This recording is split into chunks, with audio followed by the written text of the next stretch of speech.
Take a deep breath. So Right. yeah, so again, thank you everyone for coming. So just to give you a little bit of introductory remarks, the Jamaica Gaily News was the publication of the Gay Freedom Movement of Jamaica. This was the first gay activist organization in the Anglophone Caribbean, and this is an image of the organization's logo. The Gaily News collection is now available on the Digital Library of the Caribbean. The images taken from this collection are from the personal archives of Larry Chang, who we'll be hearing from shortly, as well as the archives in Toronto, Canada, and the IHLIA LGBT Heritage in Amsterdam, the Netherlands. Today, we'll be hearing from 3 individuals who are involved in GFM and the Gaily News, as well as an investigative journalist who produced several articles on GFM for Jamaican newspapers during the organization's existence.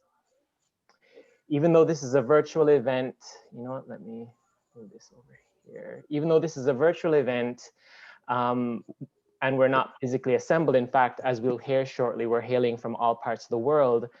Because this event is based at the University of Virginia, I'd like to acknowledge the Monacan Nation, the traditional custodians of the land on which the University of Virginia is based, and pay respects to its elders past and present. As part of these introductory remarks, I'd like to provide some background about GFM and the Gaily News.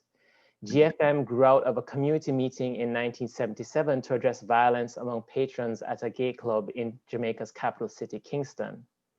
GFM quickly became a grassroots initiative that provided support and community building among gay women and men, while also tackling the homophobic conditions of Jamaican society. Alongside producing the Gaily News, GFM undertook a wide range of activities, including a sexual health clinic, a speakers bureau, a youth program, and a prisoner support initiative. The founding of GFM was not unusual for the period immediately following Jamaica's independence from Britain in 1962. This era was marked by a loosening of sexual mores and intensive participation in Jamaican public life, inspired by the widespread notion that fundamental changes in Jamaican society were possible.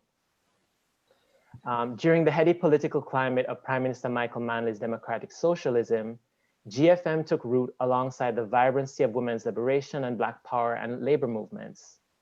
Yet GFM's lifespan was short-lived. Amid Jamaica's turn to neoliberal developmentalism and intense economic hardship occasioned by externally imposed structural adjustment policies, GFM came to an end in the throes of the island's HIV/AIDS epidemic. During its existence, GFM produced 81 Gaily News issues between 1977 and 1984. In its heyday, it generated 250 copies of each issue every 2 weeks. Members of the Gaily News production team would type up the 8 to 12-page issue on a typewriter and painstakingly copy it using a mimeograph machine. GFM relied on monetary and in-kind donations to keep the Gaily News in publication, which meant that during the island's economic hardships, there were significant gaps between issues. The newsletters included a variety of features, including essays, short stories, letters, poetry, a pen pal program, and community and international reporting on gay-related events. The Gaily News circulation was extensive, reaching across Jamaica and beyond the island shores. Gaily News pen pal entries suggested that far from being confined to major cities, the newsletter also circulated throughout the island's rural areas. Though initially distributed for free by GFM members and at Kingston's underground gay clubs, the Gaily News soon began offering yearly subscriptions for a fee that it delivered via mail in discreet packaging. Newsletter subscribers were located not only in Jamaica, but across the Caribbean, North America, and Europe. Offshore Gaily News readers included not only foreigners, but Jamaicans living in the diaspora who both subscribed to the newsletter and contributed their writing to the publication. Now, the structure of the event today is as follows. I'll first present a short video by the Caribbean IRN describing their work in the creation of the Gaily News digital archive, and then each of our 4 panelists will speak for about 10 minutes about their experiences from this time. After that, we'll have the remaining hour for questions and answers with audience members, and you can submit your questions through the question answer button below on this in Zoom. But first, let me tell you something about our panelists who have graciously agreed to join us today. So Vidyaratha Kisson is the Guyana-based co-coordinator of the Caribbean IRN. The Caribbean IRN, through Rosamund King, Natalie Bennett, Thomas Glave, and Angelique Nixon, started the process of digitizing the Gay Freedom Movement of Jamaica archives in 2009. The digital archives of GFM were then launched in June 2011 and have since been maintained by the Caribbean IRN. For the remaining panelists, I have used images of what they looked like during their involvement of GFM and the Gaily News to give a sense of their appearance in the late 1970s and early 1980s. Larry Chang is a Jamaican writer, artist, activist, and spiritual practitioner currently based in Lisbon, Portugal. His areas of interest include environmentalism, local and global economic systems, literature and language formation, and equality for gender and sexual minorities. He's the author of Basic Jamaican, Introduction to Jamaican Language, Wisdom for the Soul, 5 Millennia of Prescriptions for Spiritual Healing, and Planetary Index, A New Way to Measure. He's a founding member of both GFM and its successor JFLAG, or Equality Jamaica. Chang served as GFM secretary and the editor of the Jamaica Gaily News between 1977 and 1981. He wrote as the Gaily News columnist under the pseudonym Mampala Morgan, Elsie, and Tony Long. Chang is also the founder of Ecolocity, a grassroots sustainability group in DC. Donna Smith is a Jamaican artist, activist, and consultant. Smith first joined GFM as a high school student and became an active part of the group. Under the pseudonym Milady, she established a regular column, Girl Talk, in the Gaily News and continued to write for the publication even as she attended law school at the Cave Hill campus of the University of the West Indies in Barbados. Upon her return to Jamaica, she served as legal advisor to the Jamaican newspaper, the Daily Gleaner and the Star. After establishing her own law practice, she slowly transitioned from practicing law and towards activism, which prompted her move to South Africa in 2000. There she co-founded the Forum for the Empowerment of Women in 2002 and later established her own consultancy, Creative Conversations, which focuses on personal and organizational development. Smith practices poetry and creative writing and has been involved in both theater and film production, including self-produced, self-directed film entitled This Poem Expresses How I Feel, which premiered at the Out in Africa Film Festival in 2005.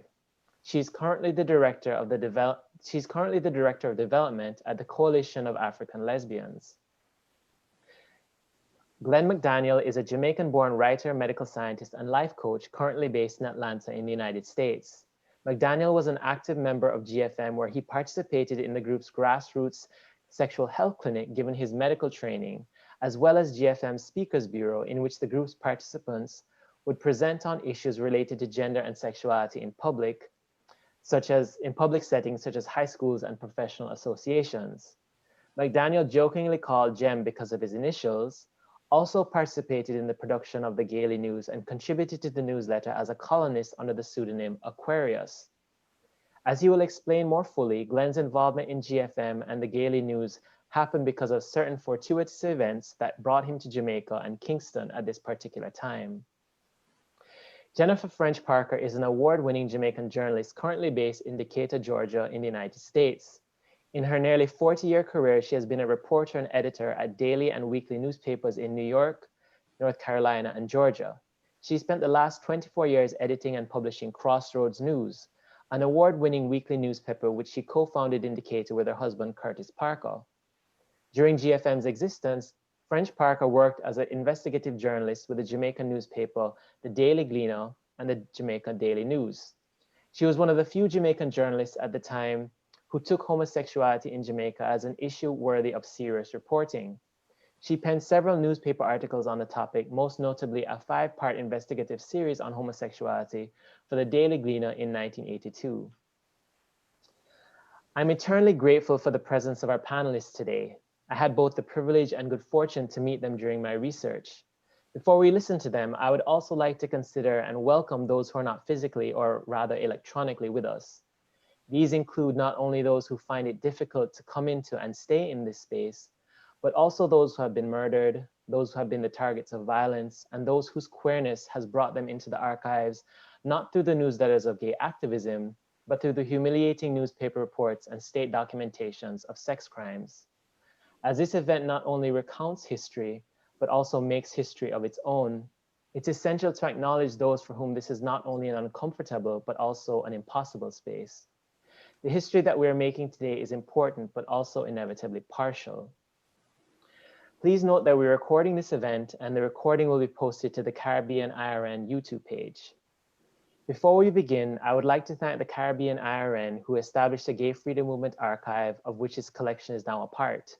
Their technical support made the digitization of the Gaily News collection possible. Gratitude also to the Digital Library of the Caribbean, whose digital infrastructure supports these archival holdings.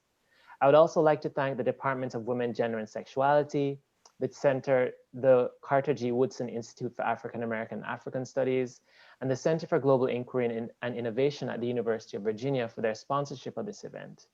I would also like to thank the university's Learning, Design, and Technology team for their technical support. Now, without further ado, allow me to present the Caribbean's IRN's short video. Let me get it open for everyone. 1 second.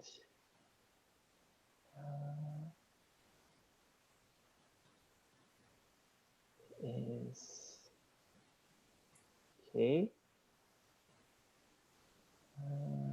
Share screen. Share. Let's. From the noises as I'm recording in the night, so you might hear some crickets. I've titled my remarks. Let's start again. Hello, I apologize. Sorry, 1 second. I'm just gonna put everyone. I'm just gonna mute.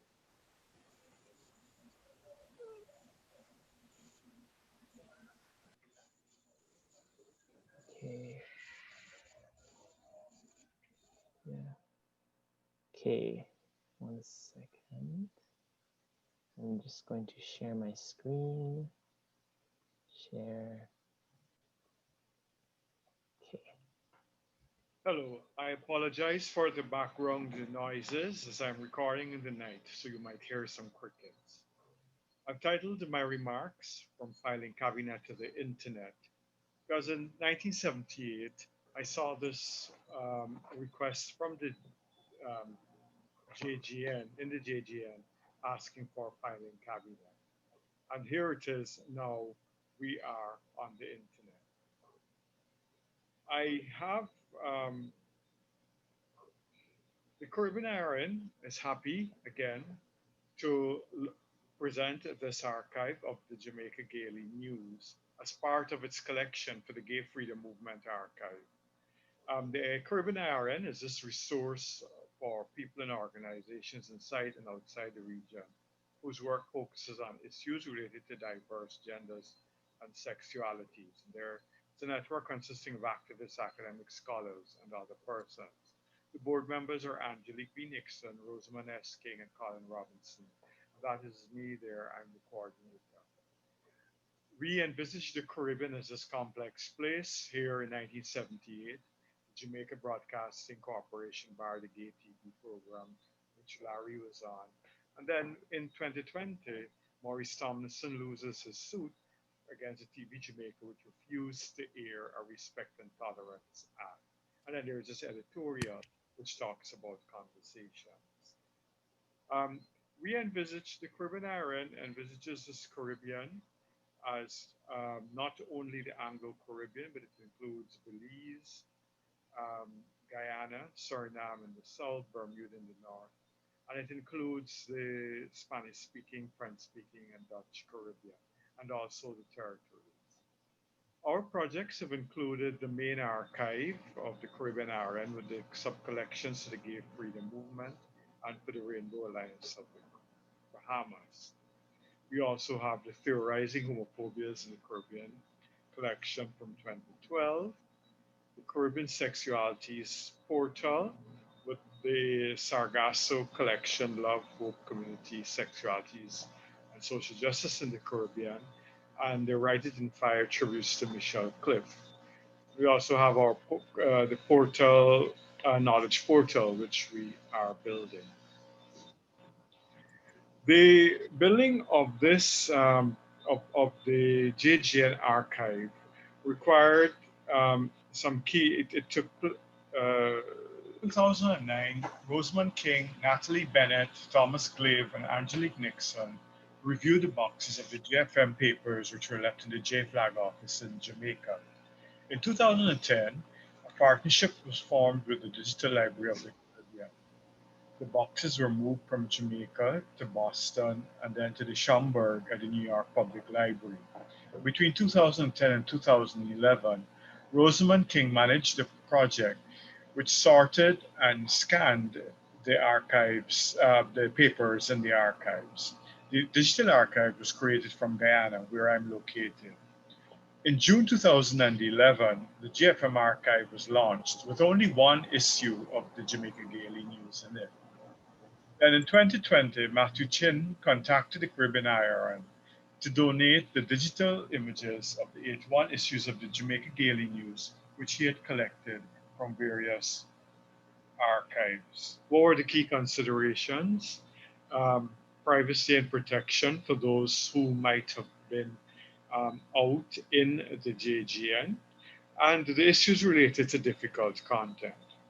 Matthew and I read Carr Keeling's essay, and we agreed a statement that we thought that we had covered all the points to ensure that there was confidentiality and that all protections were in place. A woman who has been doing archival work shared with me Tara Robertson's essays, in which again this issue of privacy protection and copyright came up, and I think we were able to ensure that the JGM launch did not, the JGM digitizing would not pose any harm to anyone. I had a difficulty with some of the expressions in the JGN issues, especially in its fictions and its revelations from persons about their sexual fantasies and desires. I had to do some questioning and searching and acknowledge that archives hold materials from different historical contexts and that I recognize the complexity of the content and the potential impact on viewers. So I then developed a statement across all our archives which acknowledges this complexity to let people know that we're conscious that viewers of the content might, no matter their orientation, they could find some of the content difficult, and to encourage them to contact us if they had any questions. So this is, and so it is that we've come now, at long last, all 81 issues are back again in the public domain from 1977 to 1984 to 2020. Thank you very much. Thank you, Vidya, for sharing that video with us. Now that we have kind of gotten through some of the introductory remarks, let's hear from our wonderful panelists. Larry, can you do us the honor of going first? Okay. It's hard to know where to begin. I think you had asked me to speak to how was it to start a gay organization in Jamaica, and also who I was at the time. I think those are the two questions that I remember. Okay, it's easier to talk about who I was at the time. I had previously graduated from college in California, specifically Oakland, California, which is next door to Berkeley. And the University of Berkeley was the, what do they call it, the zero, whatever, of the liberation movement, starting with Black Power, which actually was Oakland specifically, Huey Newton and company.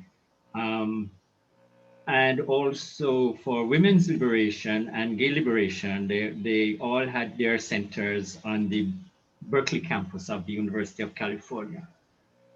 And being a naive boy from the country in California, and all of these things are happening, I went along to a number of the meetings at UC Berkeley.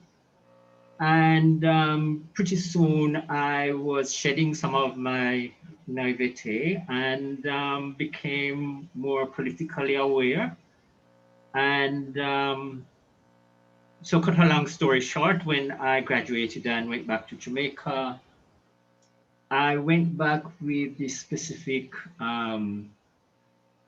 agreement that I made with myself that I was not going to go back and dissemble. I was not going to live a double life.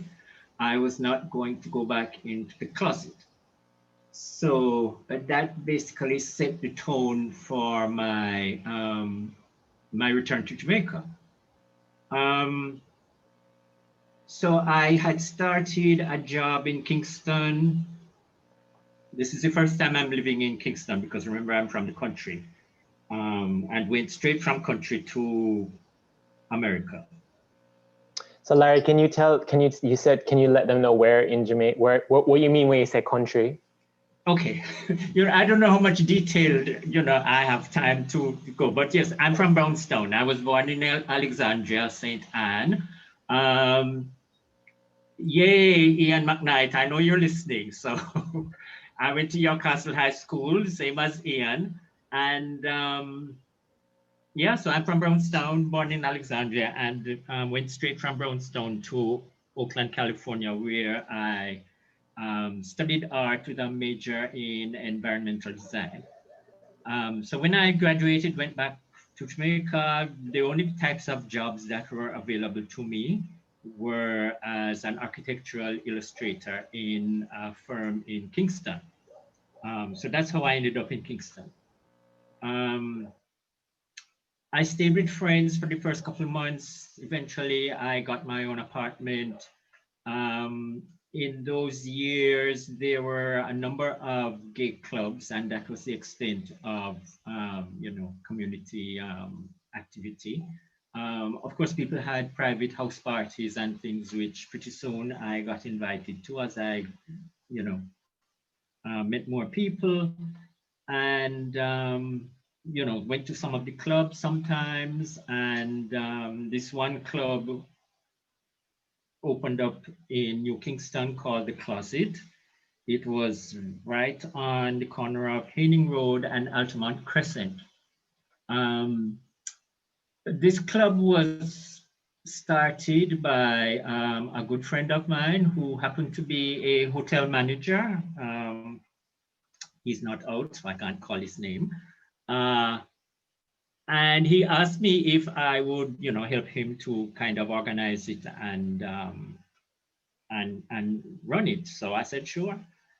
So our board consisted of him and his wife and me, but his wife had no inkling of what kind of club it was. She just knew that it was a bar and, they played music and people came there and had a good time. So each month we'd have board meetings and, financial report and blah, blah, blah. And she wasn't any the wiser. Anyway, this club was very popular on weekends. Friday and Saturday nights, it would be jam-packed. During the week, people would drop by for a drink after work or whatever. Or, ordinary people would walk in off the street and don't have any clue that, what kind of business it is. It was just a bar. They came, had their drink, and they left. But come Friday and Saturday night, it did jam-packed, music pumping and, all the rest of it. You know how we like to carry on and enjoy ourselves. But after a while, things began to get ugly. There was a lot of gay-on-gay violence. And I hate to say it, but very often started among the bull dykes, as we called them at the time.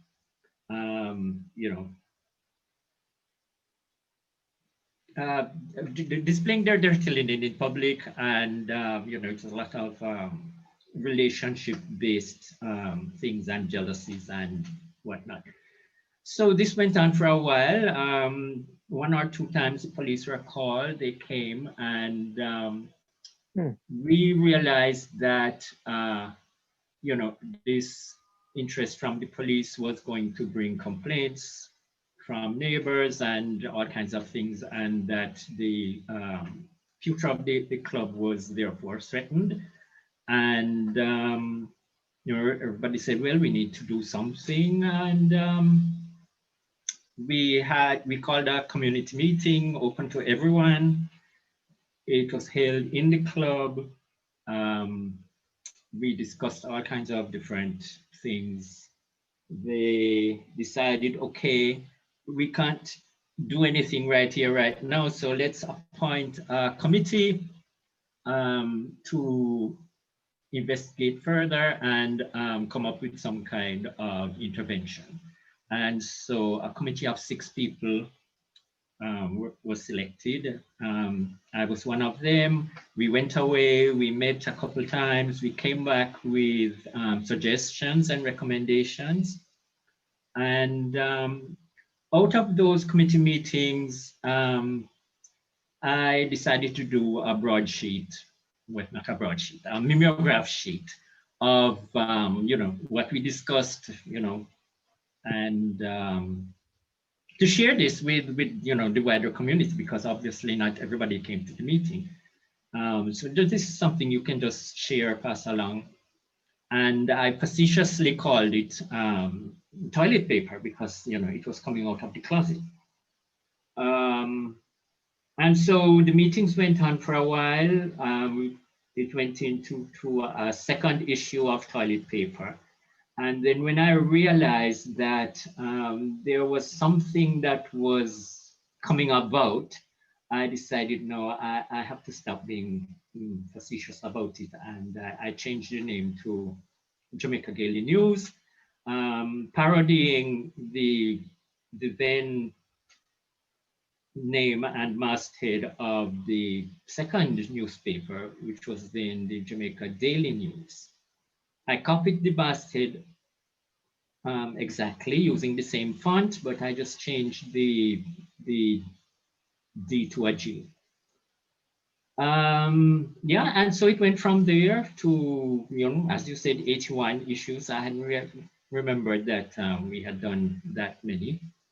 It was cranked out on this, I can't even call it a second-hand mimeograph machine. It was like a 5th hand. It was an antique in itself, and I'm only sorry that we didn't preserve it, so we would have it, it would be the centerpiece of any kind of museum that we would be able to pull together. Yes, and everything was done by volunteer effort. We had no funds, no financing of any kind. It was from our own pockets or from donations. The donations we got were mostly in kind, like people who worked in offices, would lift a ream of paper and, it would arrive. And yeah, and so we got a lot of help that way. We also had one of our stalwarts, St. Hope Thomas, who happened to work at JIS, as it was known then. It may still be known by that, I can't remember, I can't keep track. And so, of course, he would bring supplies from JIS, and, so we had a good supply of government paper. Let me see, how much more time do I have? So you have about 2 more minutes. Okay, but if you want another couple minutes, Larry, you can keep going. No. Ask me questions, because I will talk forever. So just ask me something specific so I can kind of focus on. Sure.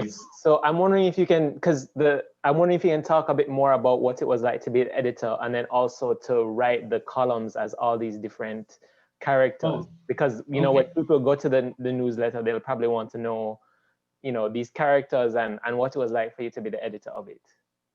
Okay, well, originally the the 6 members of the committee were all supposed to contribute to, this newsletter as it became.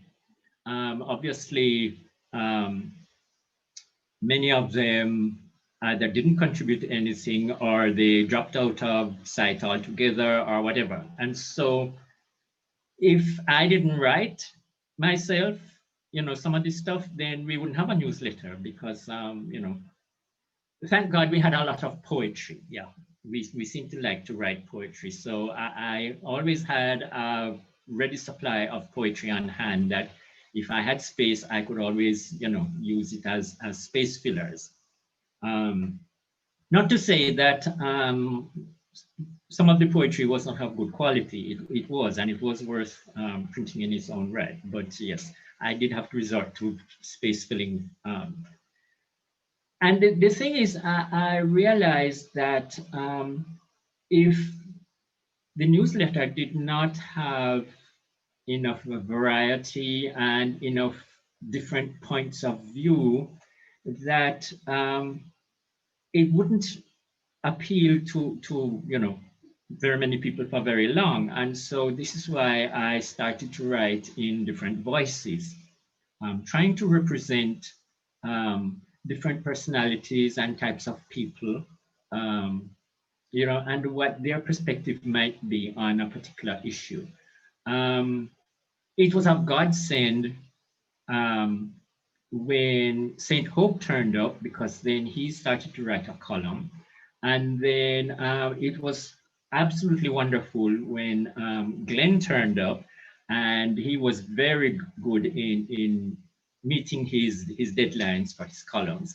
And of course, there was Donna. So I'm eternally grateful for them, because it really added real dimensions, not my made up dimensions, real dimensions to the newsletter.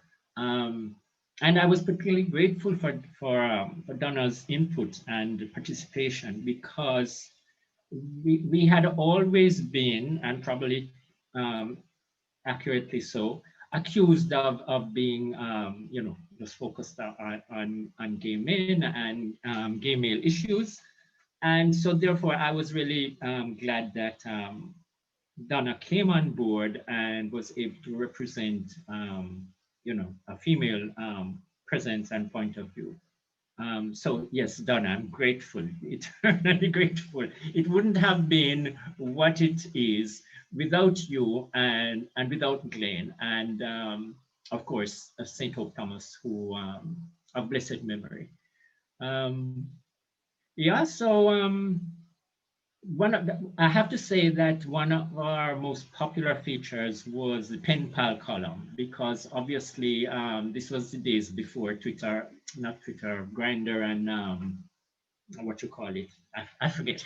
Anyway, before internet, before mobile phones, before, you had to find some kind of published or written pen pal listing and write off, in longhand and put in an envelope with a stamp, and those days, ancient days. But that's that's what it was and what we did. And we would get pen pal requests from all over the world. Yeah. From Asia, from Africa, North and South America, Britain, Europe, everywhere. That really was our most popular.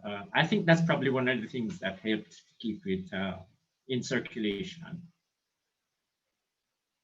Yeah.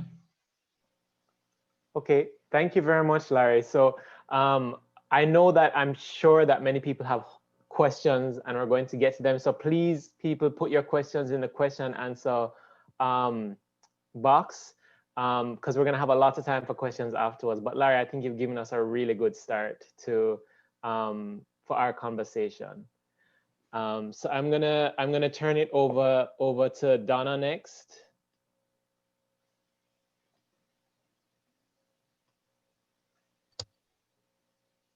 Okay, hi,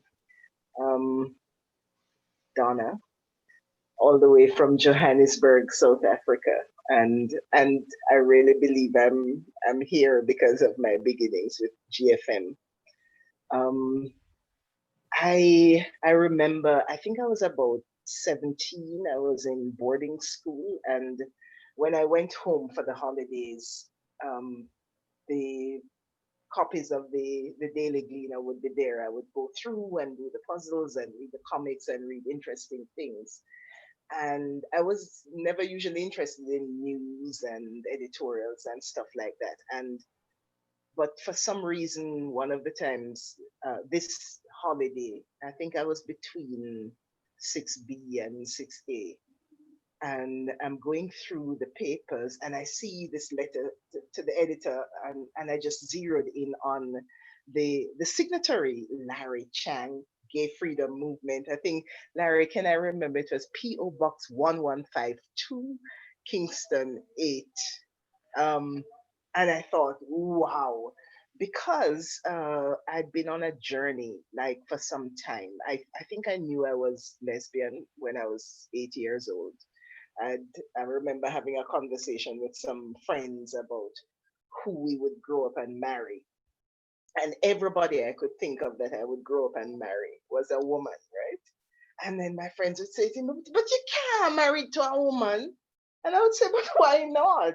You know, like it just seemed to be the most natural thing because that's how I was inclined. That's what I knew about myself. And then when I was in second form, I think, at Immaculate. You guys know Immaculate was like one of those top schools in Kingston and all girl Catholic, you know. And for some reason, all girl schools always had, you know, lesbian scandals. And I remember some scandal, these two girls had been caught kissing, and I could just hear my friends talking about, oh, these girls were caught kissing and they're lesbian. And I said, well, what is a lesbian? And I have a feeling they didn't really know. It was just this word and it applied to women who did certain things. And then this girl said to me, oh, you don't know, but you're Miss Dictionary, look it up. So I looked it up and I thought, but this is me. This sounds like me. And and so in that moment, I realized one, I was a lesbian, and two, it was not a nice thing to be. It was something that was fodder for scandals and condemnation and so on. So I contemplated that for a while, but for some reason I couldn't hold it in. Like people just knew because it was just who I was, and I didn't understand this need to like hold it down and hide it and so on. I mean, I grew to understand that over time, I suppose. And I remember 16, 17, like I said, going home and it was the most amazing experience for me because in that moment I realized I wasn't alone. And I thought I have to get in touch with this Larry Chang. You know, I mean, I was just amazed that there was somebody in Jamaica that was representing people like me, to recognize that there were other people like me and a whole organization that was about our freedom to be who we are and to express who we are. So I wrote a letter to Mr. Larry Chang, and he wrote me back, and we engaged in a correspondence. And I don't know how, I don't know when, but at some point I it must have been during the holidays or something, because I was still in school, I know. And of course I was interested in meeting a girl, a woman, right? And you know, could you please put me in touch with a woman? And I know he was very concerned about that because I was this kid in school and so on. But anyway, he put me in touch with someone, and of course, because I was a teenager, I was instantly in love.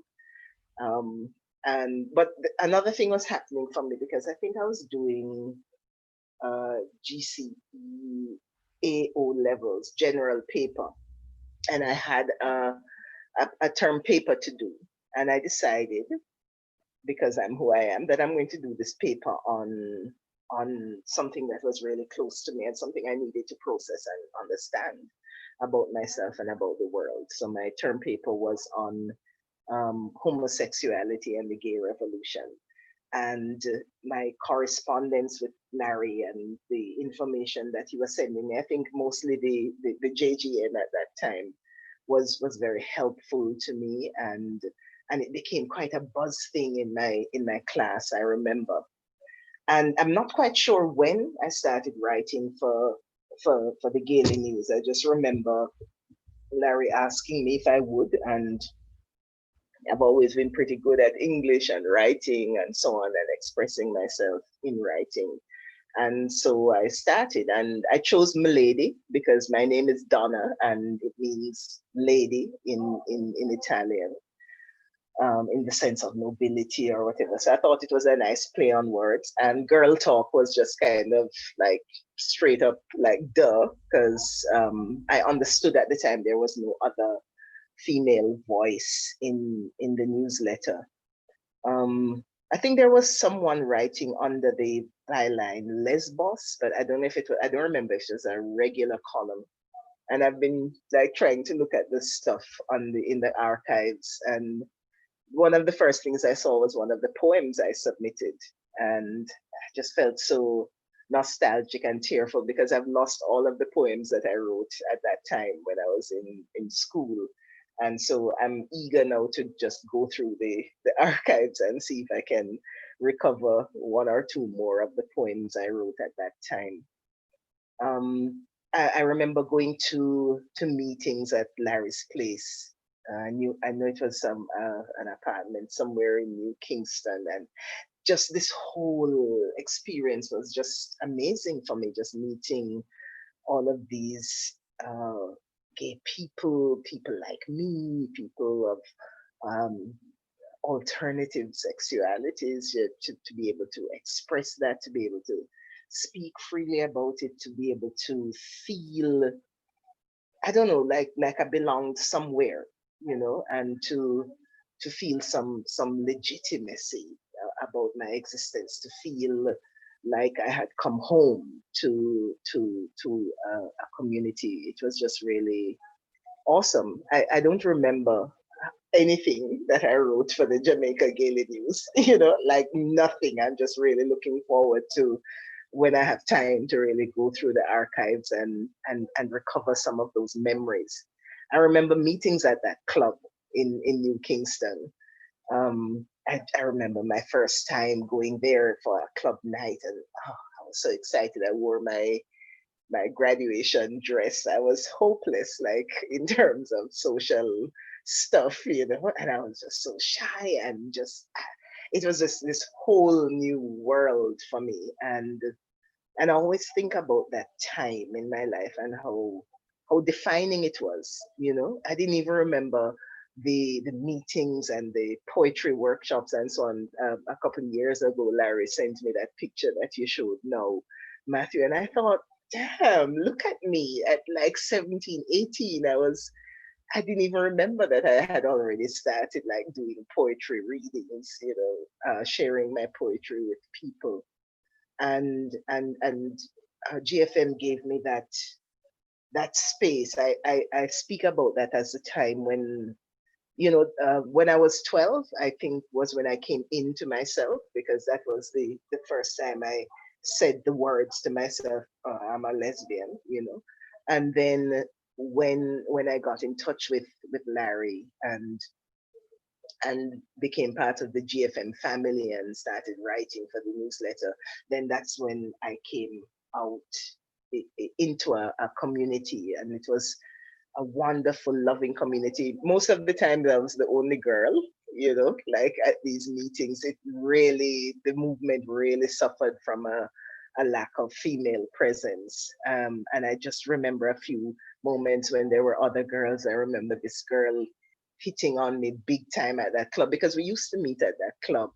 And just everything from it was just such an adventure. It was just such an amazing experience to discover a whole community of people like me, and a platform to share what I was thinking about that experience of being me, that experience of being lesbian in an all-girl high school in homophobic Jamaica.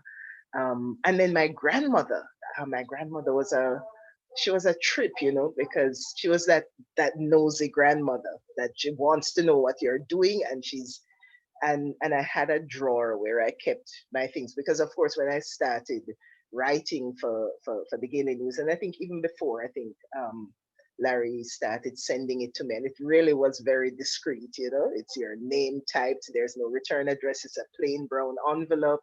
You know, and needless to say, my grandmother became suspicious because every time that envelope came in the mail, right, I would take it and I would go and secrete myself somewhere so that I could just sit and read. And usually in the back there was an outside bathroom at the back of the house, and I would go in there and I would lock up and I would read it and I would just absorb everything, even though like most of the stuff was from guys and the mostly the female content was from me, but it was still great to read my thoughts in print. And yes, and I remember that whole process. Like technology has when I think about what was available to us to produce the newsletter, and I don't even remember what a mimeograph machine looks like or how it works. I think it was something you had to kind of crank up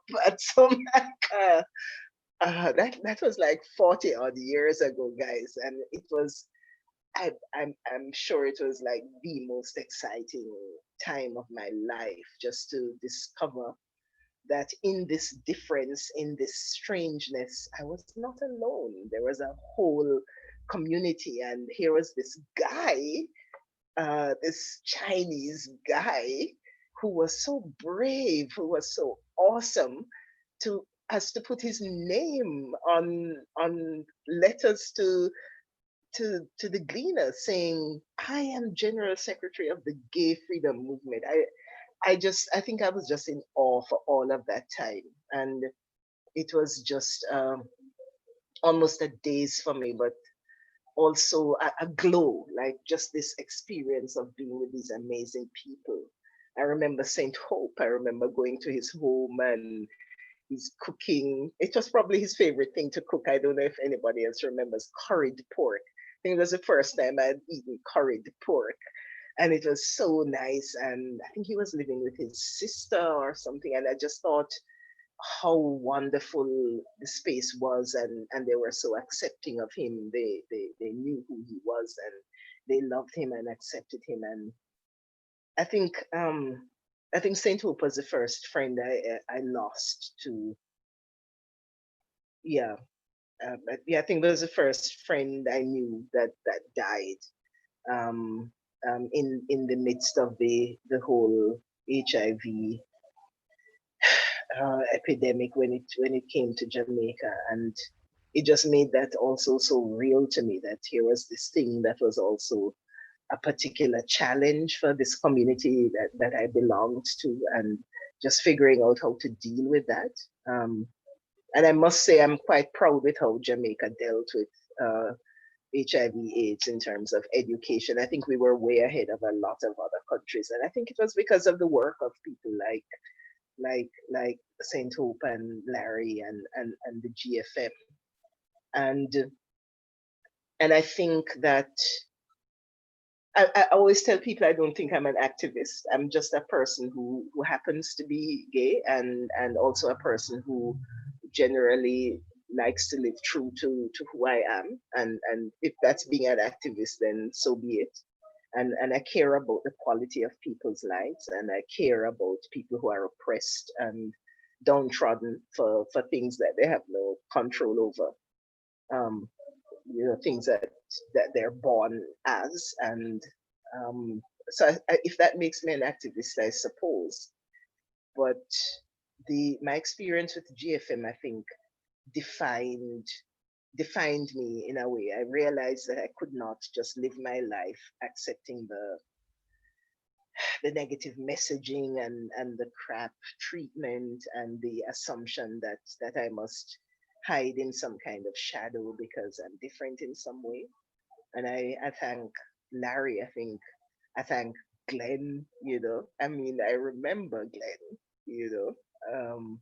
And just all those guys, I was just always in awe of people who are willing to put themselves out there like that. And I thought, with that kind of role modeling and with that kind of courage to guide me, why should I be any different? It was a special time of my life, and I've forgotten a lot of it, but yet it's still, I think it continues to define who I am and what I do today. So thank you for this platform to share those memories.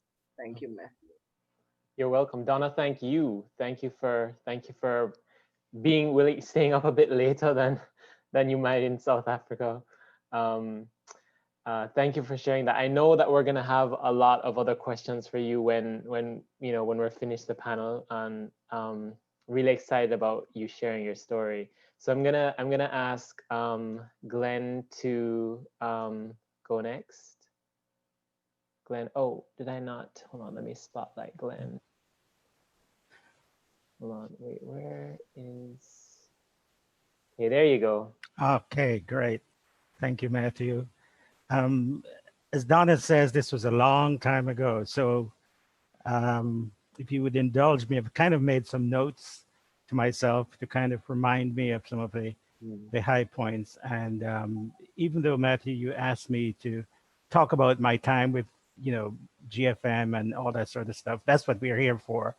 I think it's important to know a little bit about who I was at that time and what brought me to that place. Because as I said, it's kind of fortuitous what was going on in my life, what was going on in my head. And that kind of brought me to that place at that time.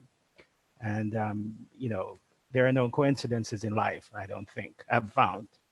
So I was, born into a middle-class family in Manchester, Jamaica, went to, Manchester High School.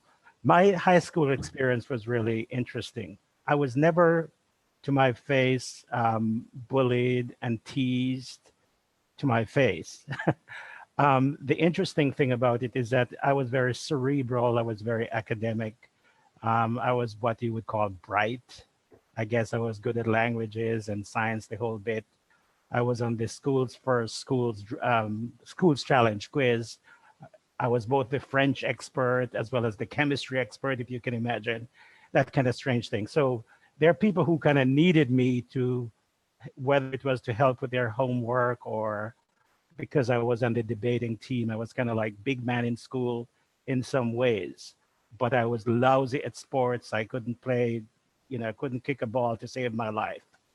I thought cricket was the most brutal thing, throwing a hard ball at 60 miles an hour, that sort of thing. So I wasn't good at that, but it was interesting, especially in retrospect, that there were little whispers and all that kind of stuff. But in high school, I don't remember being confronted about being gay. And that is kind of interesting in a way because of how I felt about myself and what happened later on. One of the things I did a lot, this was before the internet, of course, was that I spent a lot of time in the library. I lived in Walderston, so I had to take a country bus from Mandeville to Walderston where I lived. So after school, I'd spend a lot of time in the library. I know what I felt like as a human being. I know what I felt like between my ears, but I didn't see a lot of discussion as to a kind of name and where I fit in the world. So I did a lot of research.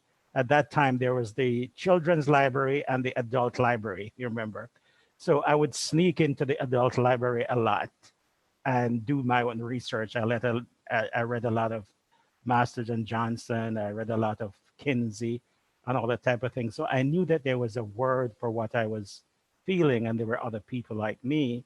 But I also know in that context of high school and my family and Jamaica, I also knew it was going to be a very lonely life because here I was not the only person in the world, but I certainly was not among the normal people. So that's kind of how that started. I was always a writer. I always express myself in writing, possibly because one, I always have an opinion, and two, I'm not always able, I didn't feel I was always able to express it to someone else. So the way to get around that, of course, was to put it in writing. So I started writing. In fact, my first paid piece of writing from the Gleaner was at 10 years old. I wrote something called A Countryman's Diary, which is about life in the country, blah, blah, blah, blah, at 10 years old and got paid. So the point is that I always put my thoughts into writing and my deepest thoughts and the things that I thought about and cared about. Okay. At that time, I also did some research and found out about a Canadian agency called CIDA, Canadian International Development Agency, and found that they gave scholarships and fellowships to people from developing countries. So I got in touch with the Canadian High Commission, I wrote, and I was able to get they called it a fellowship. This is right out of high school, but they called it a fellowship to University of Toronto. And I spent a year at University of Toronto, Banting and Bess and so on, and just kind of fell in love with that society. I was able to see, people be open and free and so on. It was temporary, so I came back to Jamaica. But the following year, in 1971, I applied for a scholarship to study medical technology. I got accepted, and I studied medical technology in North Bay College, Nipissing University, and which was North Bay was about 200, or still is about 200 miles north of Toronto, in a city of about 40,000 at that time. There were just a couple of black people. I was maybe one of 5 black people there. So at that time, my life was still a little bit, still wasn't sure exactly how to navigate the world as a gay person, as a gay youth. So at that time, I had a girlfriend and all this sort of stuff. One day in a bookstore, I was always in bookstores anyway, wherever there were books, in a bookstore, and I found a publication called TAB, T-A-B, and it had, things about the counterculture, about bands and all that kind of stuff, but it also had a personal section. And in those days, in the dark ages, you had to actually write into a box. Like if you're interested in Bob 1, 2, 3, 4, you'd write a letter, send it into the publication. They would send your letter to Bob. Bob would respond if he was interested. They would send you Bob's letter, and you could somehow hook up that way. And so doing that, I met a few people in North Bay, but I also met people who were in Toronto. Now, as part of my scholarship at that point, part of my academic scholarship is that I had to spend the summers in Toronto working at a hospital. I worked at Hospital for Sick Children on University Avenue in Toronto. So every summer, I would be in North Bay. Every summer, I would go to Toronto. So my first summer in Toronto was in 1972. And if you remember that homosexuality was just decriminalized in Canada in 1969. So at that time, there was still a lot of anti-gay sentiment, not as bad as it was in Jamaica, obviously, but it was still kind of okay, and in fact, even trendy to make, gay slurs and all that sort of stuff. But Toronto was just such a big, wide open space. So I started, exploring. I found bookstores, for instance, or a bookstore, for instance, where I could actually find, there was like bulletin boards, and folks would put up, I'm having a party this Friday or whatever. It was also a very, cruisy place. You met all kinds of people. So I started meeting, human beings, teachers and lawyers and doctors who just happened to be gay, and they would invite you to dinner parties and all that sort of stuff there. Also, at that time, a newspaper started called The Body Politic.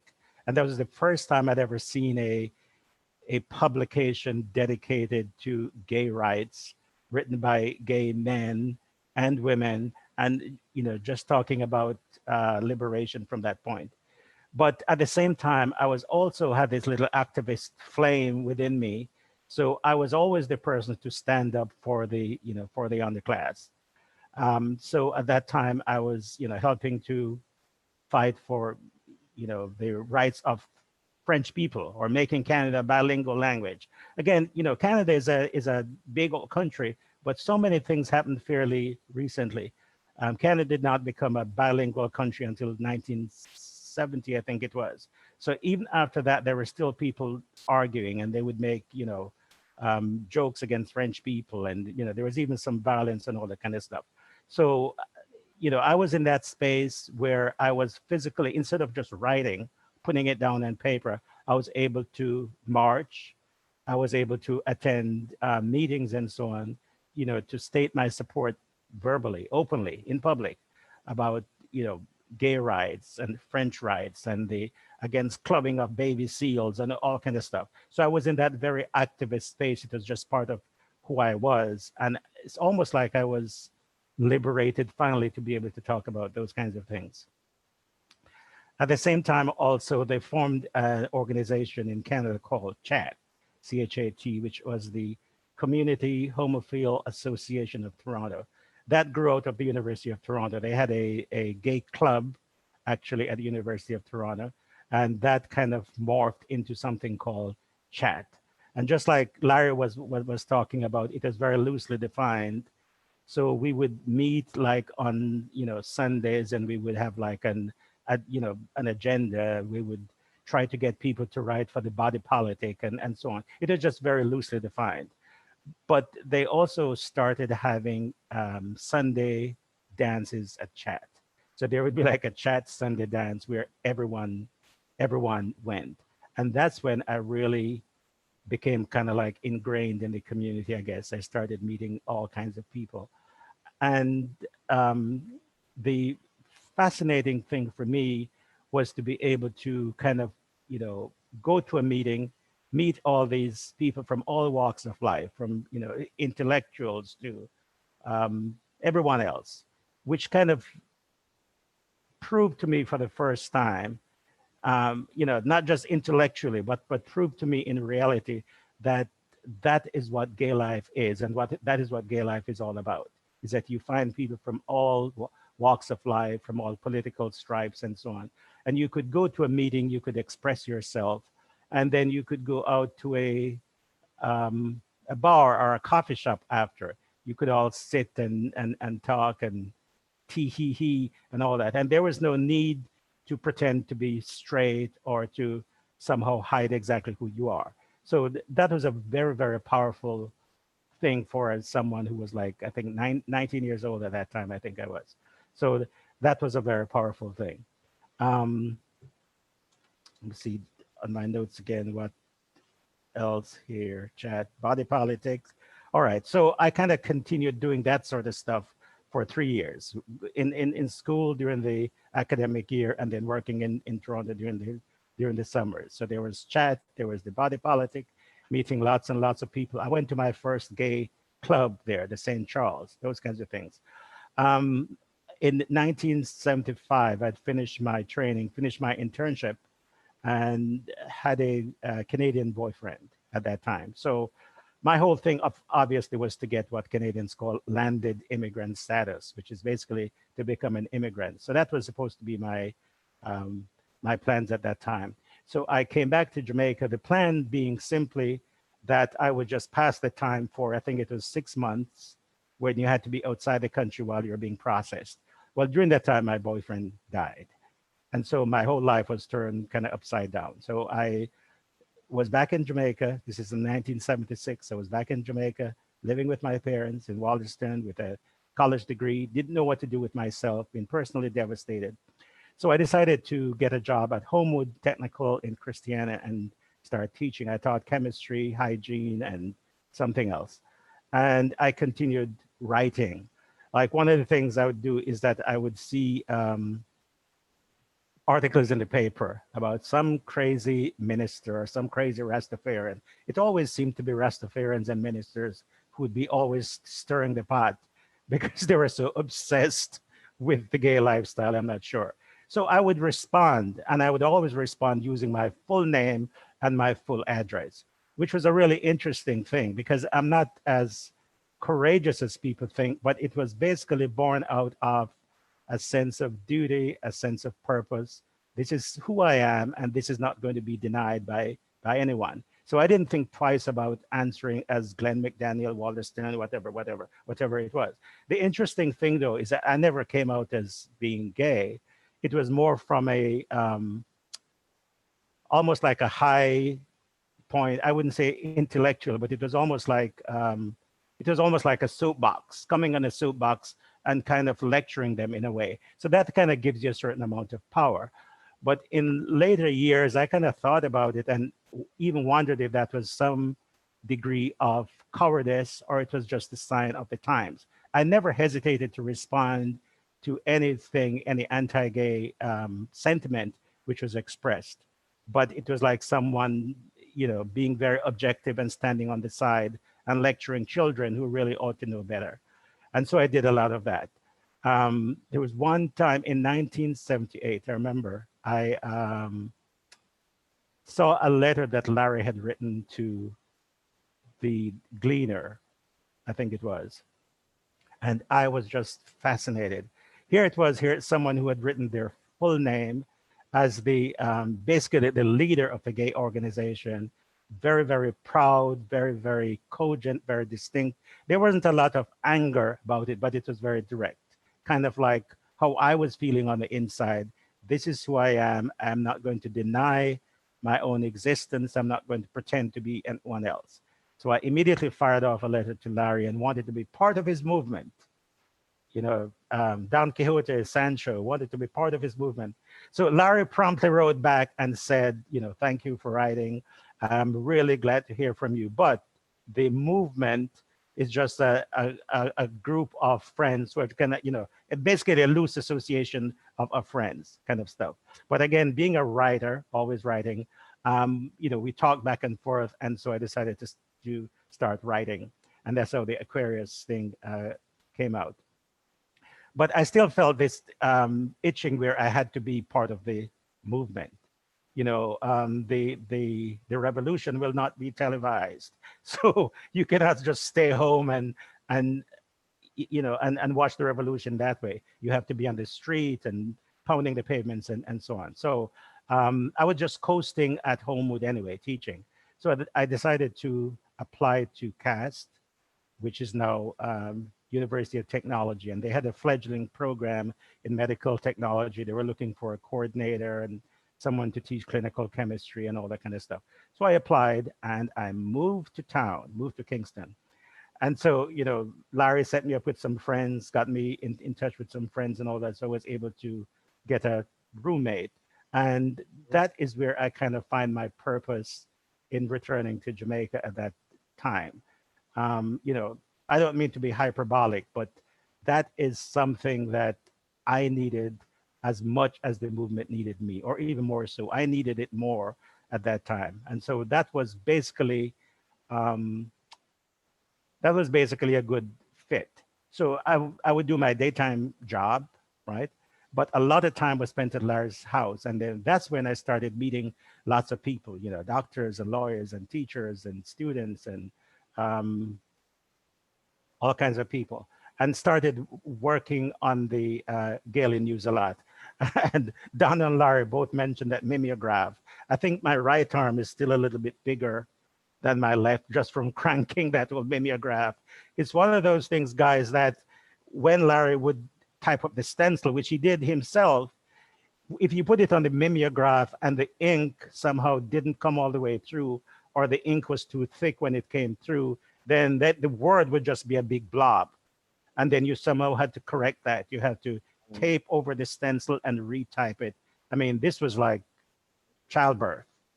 And it was a painful process, but it was also something that we had to do. So in addition to writing for the Gaily News, one of the things that Matthew mentioned was the Speakers Bureau, and that again was not clearly defined, but it's basically that if someone wanted to know about, being gay and wanted to ask questions, as long as they were not obnoxious about it, whatever, we would be more than happy to educate. And there were some people like that. One which I remember very, very clearly was Excelsior School. I'm not sure if you remember this, Larry, but a couple of us went to Excelsior to speak to a senior class. 6A or whatever. And it was very interesting. They asked some really good questions. They were incredulous that we were, quote unquote, fair, that we were Jamaican to start with, because this is something which is generally brought in from, wicked foreigners, whatever. So we were Jamaican, we were articulate, we educated, looked normal. They kept going back to that. They were more, fascinated about that. Of course, they spoke about the morality and how do you, how do you sync that with being a Christian, or that sort of stuff. But anyway, I thought that it went very well, and I felt very almost pompous pride in the sense that we had educated these students, and Jamaica would probably change forever because we had educated these kids. Well, word spread that this Batman and this woman were up there talking to kids. So by the time we left, it was a classroom which is upstairs. By the time we left, there was yelling and screaming and shouting and so on. By the time we got into the car, there were kids jumping on the hood of the car. They were holding onto the roof, and they started rocking the car to the point where we could hardly move. Anyway, we kind of got out of there with our life anyway. And so I thought that was really interesting. And in fact, that was probably one of the first times in my life that I've ever been, gay bashed, if you want to call it that. Again, I don't want to be, overly dramatic, but I've actually been in the heart of it when someone reacted so viscerally about me because I was gay. I also lived in Ellison Flats, which is, I'm trying to remember in my mind exactly where that was. Now, I know it's close to UWI at some point because my roommate was attending college at UWI at that point. And I remember at one time also we got stoned. Someone just thought, I don't like the people who live in this house, so they would throw stones and all that. We had a mailbox in front of the house, and I remember where we used to mail, and I'm not sure why we used to use a mailbox as opposed to going to the post office, but I distinctly remember putting in cards in the mailbox, and someone would come and throw garbage, like loose garbage, like sardine cans and coffee grounds and all that kind of stuff. And of course, the post office or the mailman anyway wanted to make us responsible for, for this. So those are the two kind of negative things I remember. The other thing I did as part of the GFM was, of course, that clinic that Matthew alluded to. And this was before the HIV AIDS crisis. But one of the things that you have to realize, and I think that even persists up till now, is that gay people are sometimes a little bit hesitant to seek medical attention. It doesn't even have to be STDs, but there are some times when, because of socioeconomic background, or just because of the negative attention that you get from healthcare providers, and also sometimes because of the nature of your illness or you complain, someone can figure out that you must be having abnormal sex or whatever in that sort. So there are people who are a little bit hesitant. So we made it our mission to make sure that we encouraged, people to seek attention, and we kind of offered some tests as well. In fact, I remember we used the slogan. There was a government slogan at that time encouraging people to breastfeed, and their slogan was "The breast is best." So then we parroted it, as gay people always do. We parroted it by saying the test is best. So we really encourage people to to come and be tested. Not only encourage them to seek medical attention, but we actually performed ourselves some of those tests.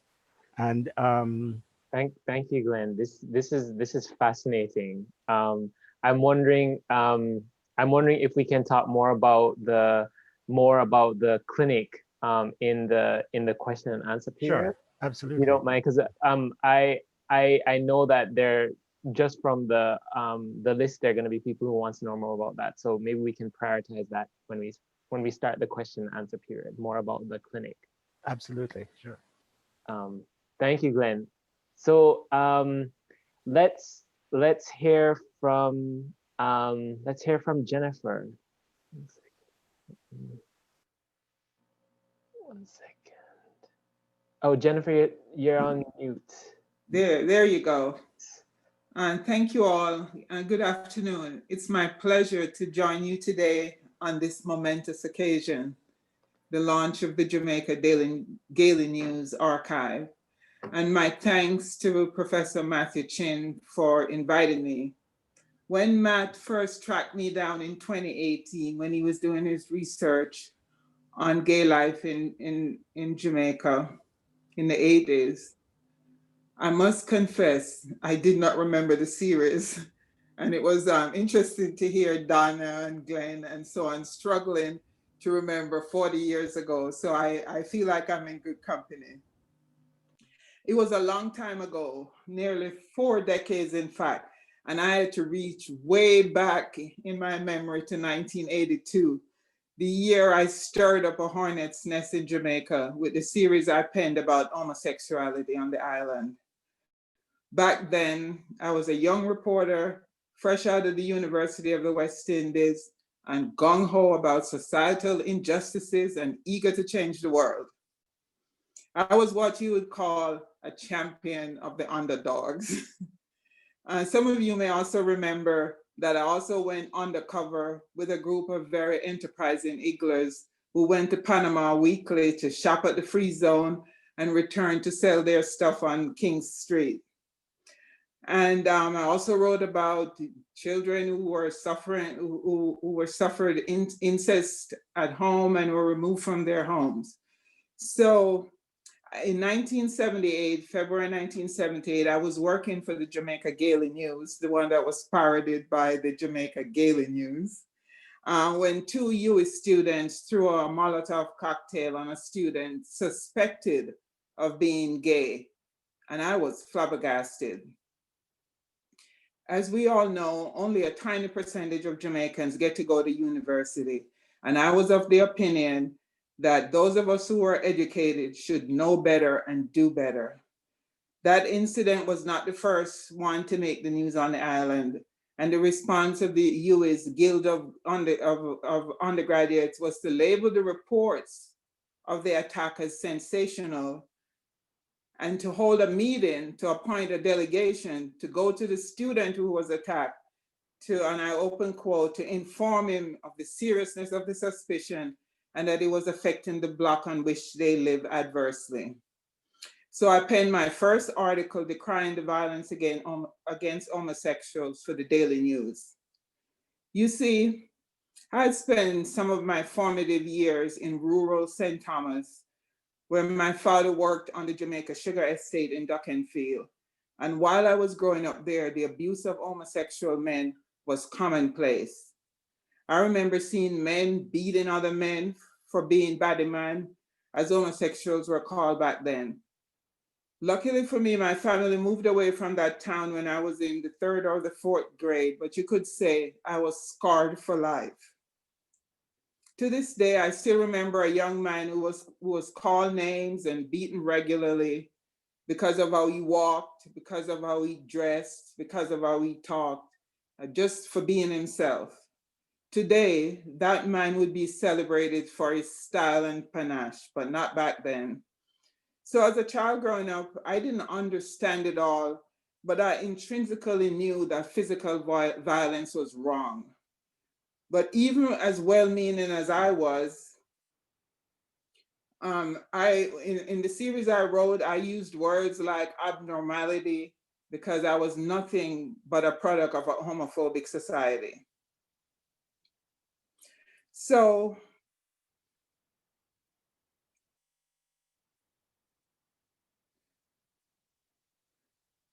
to this, okay.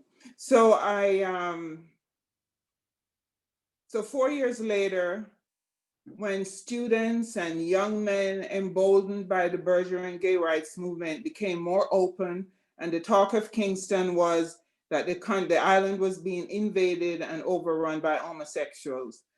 So the Gleaner, where I was now a reporter, dispatched me to get a handle on things, to quantify the number and to get an understanding of how rampant homosexuality really was.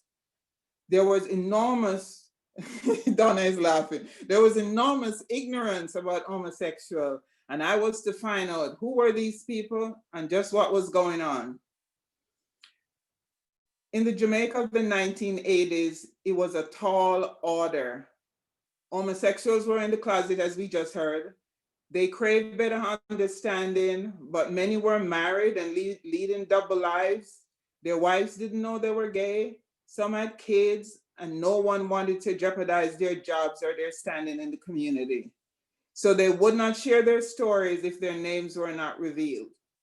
So I think Larry organized it, send the word out, and I met people in secret, or some of them just called me. There were voices on the phone. And I was taken to a gay club on the condition that I would never reveal its location. And I think, Larry, you were the gay man I was dancing with at the club, I think. I'm trying to remember. I think it was you. And then one woman who I knew vouched for my integrity, and she gathered a group of her friends at her house. And I went to meet them at night with my notebook and pen in hand. I was an inquisitive reporter. I asked a lot of questions. They gave me candid answers, and I wrote it all down. Then I told the country about gay men, about gay women, about bisexual people, women who married gay men, and schoolboys who were bolder than the generation before them. And so with the help of Larry and the Jamaica Gaily News, the number of homosexuals at the time was estimated at around 100,000. I'm finding all these things out after I went and reread the series because I didn't remember. And the community responded with condemnation and with support, but most of all with condemnation. My bosses at the Gleaner shielded me from more of the vile letters to the editor. But in an editorial that they wrote capping the series, the editor characterized some of those letters as, and I quote, quite vituperative in their attack on me, the columnist, and on the editor for allowing the series to be published. Open quote, we make no apologies for bringing to the attention of the public a problem which faces our society, the February 28, 1982 editorial said. Open quote, we believe that is in the nature of investigative reporting that things which are just under the surface of a society and about which people talk in generalities should examine where possible and brought to light. This was the purpose of it. And for those readers who have questioned the motives of the columnists, that of course is simple the answer.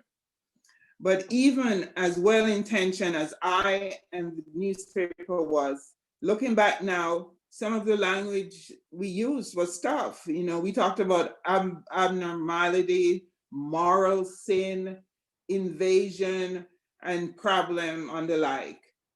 That same Gleaner editorial continued. We make no case for the homosexual except that whether we like it or not, homosexuality has invaded our society. If it is a moral sin, and there seems little doubt that it is, then it is a moral problem that the church, the school, and the community should deal with. What we do know, it continued, open quote, is that throughout society, especially in the rural areas, to deem one a homosexual, whether on evidence of proof or not, is to condemn that person to permanent ostracism. Did the series change anybody's mind? Maybe Larry can address this in the discussion. Maybe it made a few more people a little more tolerant. Did the violence against homosexuals stop? Pardon my French, hell no. Did the society sing Kumbaya? No. I was vilified and I was accused by some of being gay, because why else would I write those articles? Yet when I wrote about higglers, I was not suspected of being a higgler. And even the guy I was dating at the time, he was suspected of being gay. Did the series make a difference?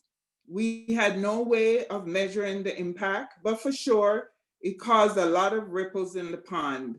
And it did spark open conversations. And I'm a firm believer that if we're talking, we may not have the inclination to throw punches. I'm sure the articles hardened the position of the Bible thumpers, but others got a little glimpse into the lifestyle of gay men and women. Maybe a few more people came to realize that they were just people like them and could be their family member, their friends, their neighbors, and their co-workers. Maybe some got a better understanding of the struggles gay people faced and how much tougher life was for gay men.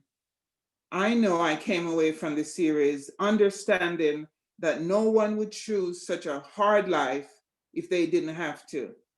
So thank you, and I look forward to the discussion.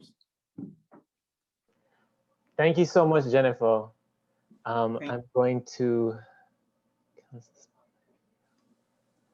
Okay, so thank you to our wonderful panelists for sharing being so generous with their stories and their experiences.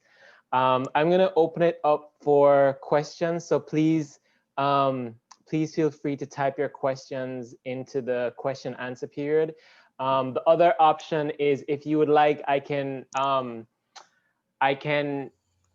that I can make you, can I do this? I'm gonna see if I can allow you to ask your question yourself.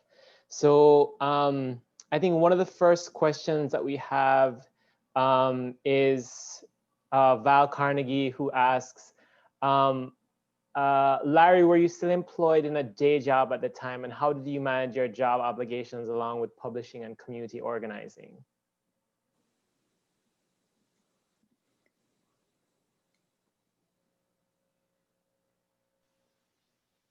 Okay. Yes, I was still working with the architectural firm. I was actually out to my boss and to a few of my co-workers. They didn't know the extent of my activism, but you know, it was just something I did on the side.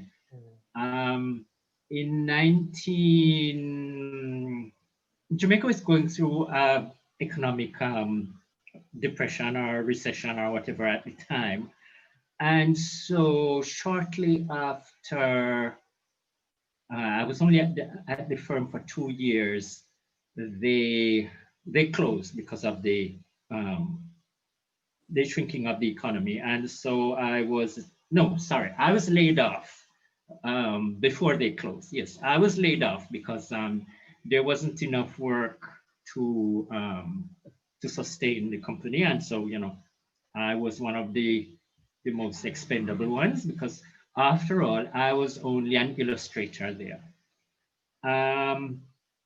So when I was laid off, I was basically at home, and that was when I think I did the most of my writing during those times, you know, when I was no longer in the day job. And then a few years after that, then I got another job with public relations and advertising agency. I shall not call the name because the principals were themselves gay, and they sought me out and offered me the job as art director because of, you know, my gay sensibility and creativity and blah, blah, blah, blah.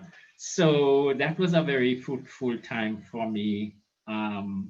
And I carried on with my activism. And in fact, they supported me in that. Because of an advertising agency, I had an inroad into media. So I produced a series of press ads, very short, small ads that would have a simple headline: "We are everywhere," with the GFM logo.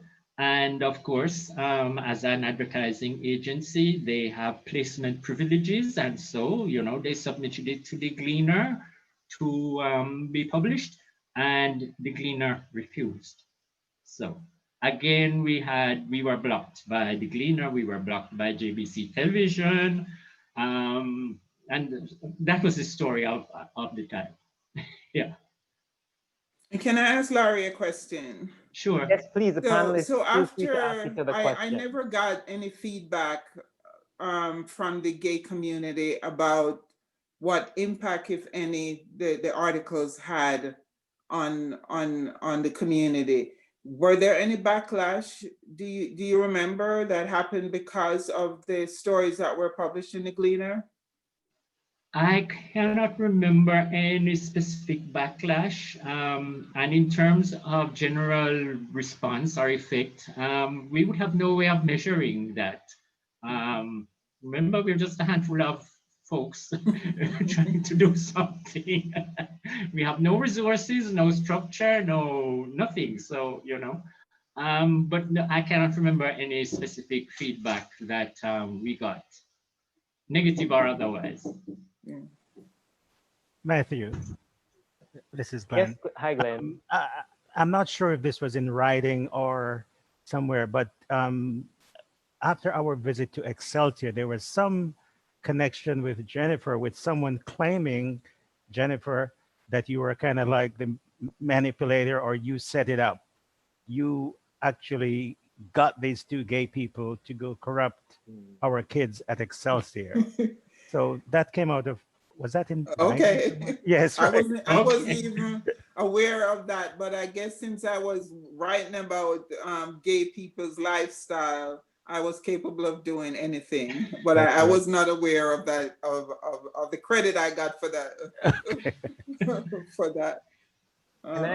Can I ask a question from the Q&A? So one of the questions is, this is an anonymous attendee who said, for all the queer panelists, when you were younger, did you ever imagine that you'd become one of the queer elders that young people like me who would look to and draw inspiration and encouragement from? Well, no, I never imagined it. Because first of all, as a youngster, I didn't know from Bullfoot.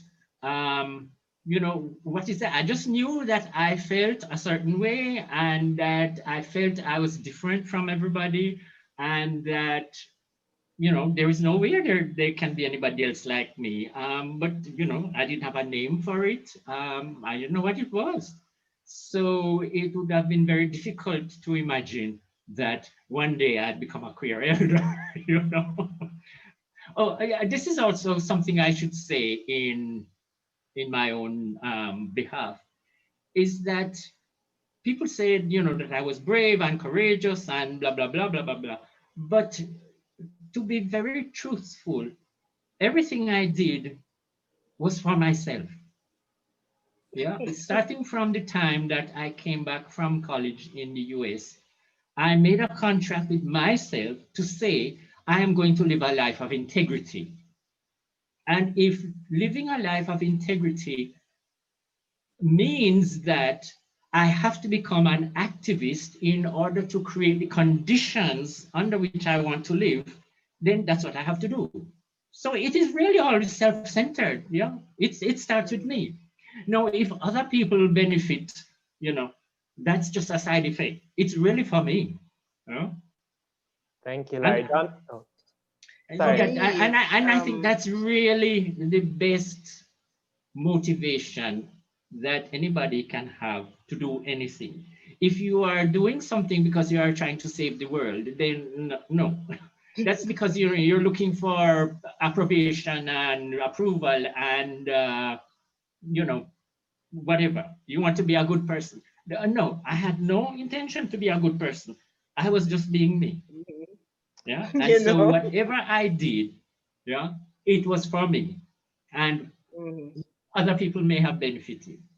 Thank you. Donna, I see you shaking your head a lot. You want to respond? Yeah, because there were no noble, like grandiose, you know, ideals and dreams. For me, I was just excited to meet other people who were gay.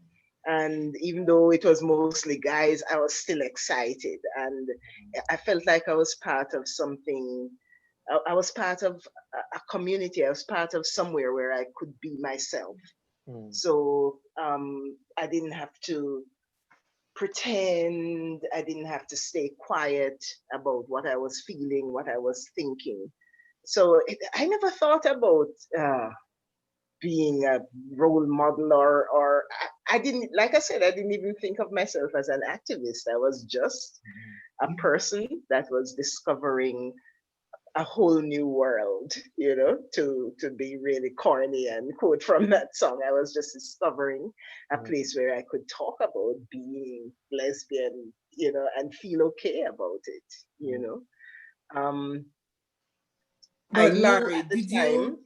I knew Oh, at the time that I was educating some people, so like in my school, like when I was doing that paper, I remember people in my class just bringing things that they'd found in magazines and thing, and just being all excited about knowing this person. And there was also some controversy as well, and people saying things, and how they can't, people would say things about gay people, like, and how they sick their stomach and thing. And I would say to them, really, I sick your stomach, me that you've known for so many years at school. And then that would kind of make people stop and think, And I suppose if I was an activist, then I mean that if that was being an activist, then I was. But I was just living my life, and I knew that it was interesting to people, and I know that to some people it was kind of like, wow, like this is amazing, or I never knew such. And but to most people it was putting, I suppose, a face on a phenomenon. But that 40 years into the future, there would be people listening to us and calling our names and saying, oh, wow, and we started a movement. And no, it never felt like that at all. It was just a safe space, and it felt good. Okay, Donna. but Larry, I mean, as open as you were with your name out there, did you ever fear for your personal safety in Jamaica? As homophobic it was and prone to violence, were you ever attacked? Did people ever Yes, try yes, to hurt yes, you? yes to all of the above. And that was what led me to flee Jamaica and seek asylum in the US. And in fact, when I sought asylum, I went to Atlanta, where I lived for a year. Mhm. Mm. It's Yeah. interesting that you use the word asylum. So you didn't just emigrate to the US, you got asylum No, I status sought political asylum and you were and was granted that. granted it in short shrift because there's all this documentation about me so that I could prove my case that I was gay, because that's what you have to prove to the immigration, because so Yeah. many people pretend to be gay and seek political asylum. And so, that's the first thing you have to establish, that you were gay. And not This only was were you what gay, year, but other Larry? people knew it. And So that is not a problem in my case. and what year was this, Larry? This was 2000. Okay. So you were fleeing prosecution. Not prosecution, but threat of violence and harassment. And, I'm actually in the process of writing my memoirs, right? And part of it is my neighbor in Kingston at Gallery Way, where I lived. She's a middle-class woman who lived in the US for many years, and yet she would call police on me at the drop of a hat. And when police would arrive, she would say, "Arrest him, officer, he's a batty man." Oh. Wow. So that So I could not live. you were very courageous. Well, You just have to you embrace just do it. what you have to do. And Larry, there was a time there too, I think right after I had left, when there were all these horrendous murders, remember?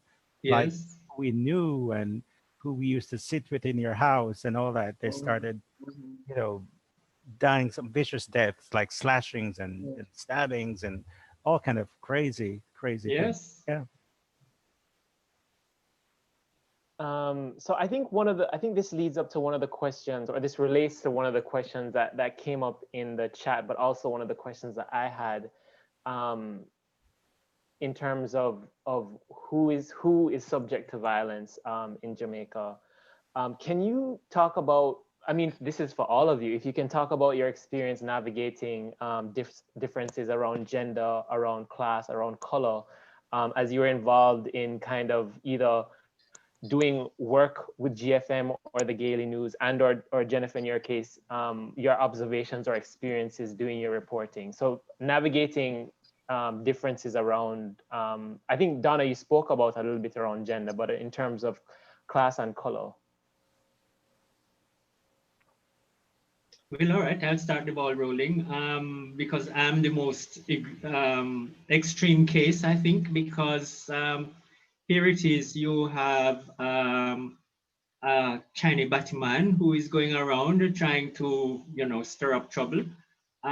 So that already is such a improbable situation.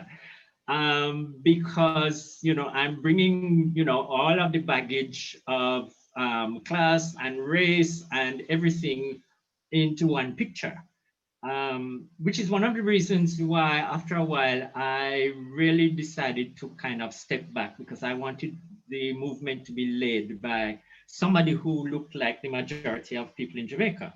That was when I was fortunate to have sent Hope and to kind of, pull him kicking and screaming into the leadership position. Yeah.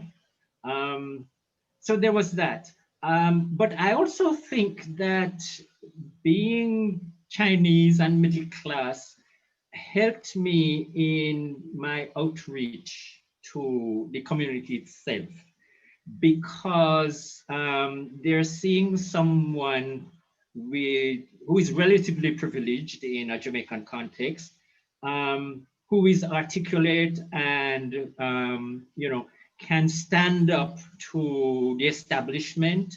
So in other words, I am coming from a position of relative power relative to the majority of LGBT Jamaicans who are coming from the working class, the peasant class, what have you. So it's a reflection of what happens in the political parties, where you have the mass of voters, yeah, who maybe some of them are even illiterate. And then you have all these brown middle class people who come and present themselves as candidates. So it's kind of like that. But that's what Jamaica is for you. It's a whole crucible of all of these different kinds of interrelationships. Yeah, I'll let somebody else answer because I've lost where I was going. I think for me, what I noticed was when there were other women around, like Larry's saying, they came like it was downtown. It was you kind of ghetto people, and I suppose I'm something of a snob. I always was, and I always wondered, why is it that like I'm not seeing a lot of other people like me, and I don't think I was quite young, and very much influenced by the way I was raised, by the way I was brought up.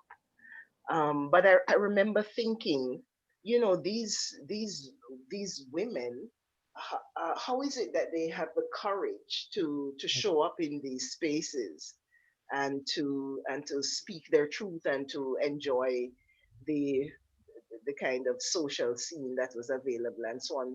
What was going on? And I remember always thinking about it and always wondering, uh, what was it? I found that women of, and I hate using this kind of language, particularly, as old as I am and all that I've been exposed to in terms of human rights activism and feminism and so on. But the women who were courageous enough, it's almost as if, well, yeah, they don't have to hide who they are. They're used to being just real and racha and whoever they are, and they don't really care about who says what about who they are.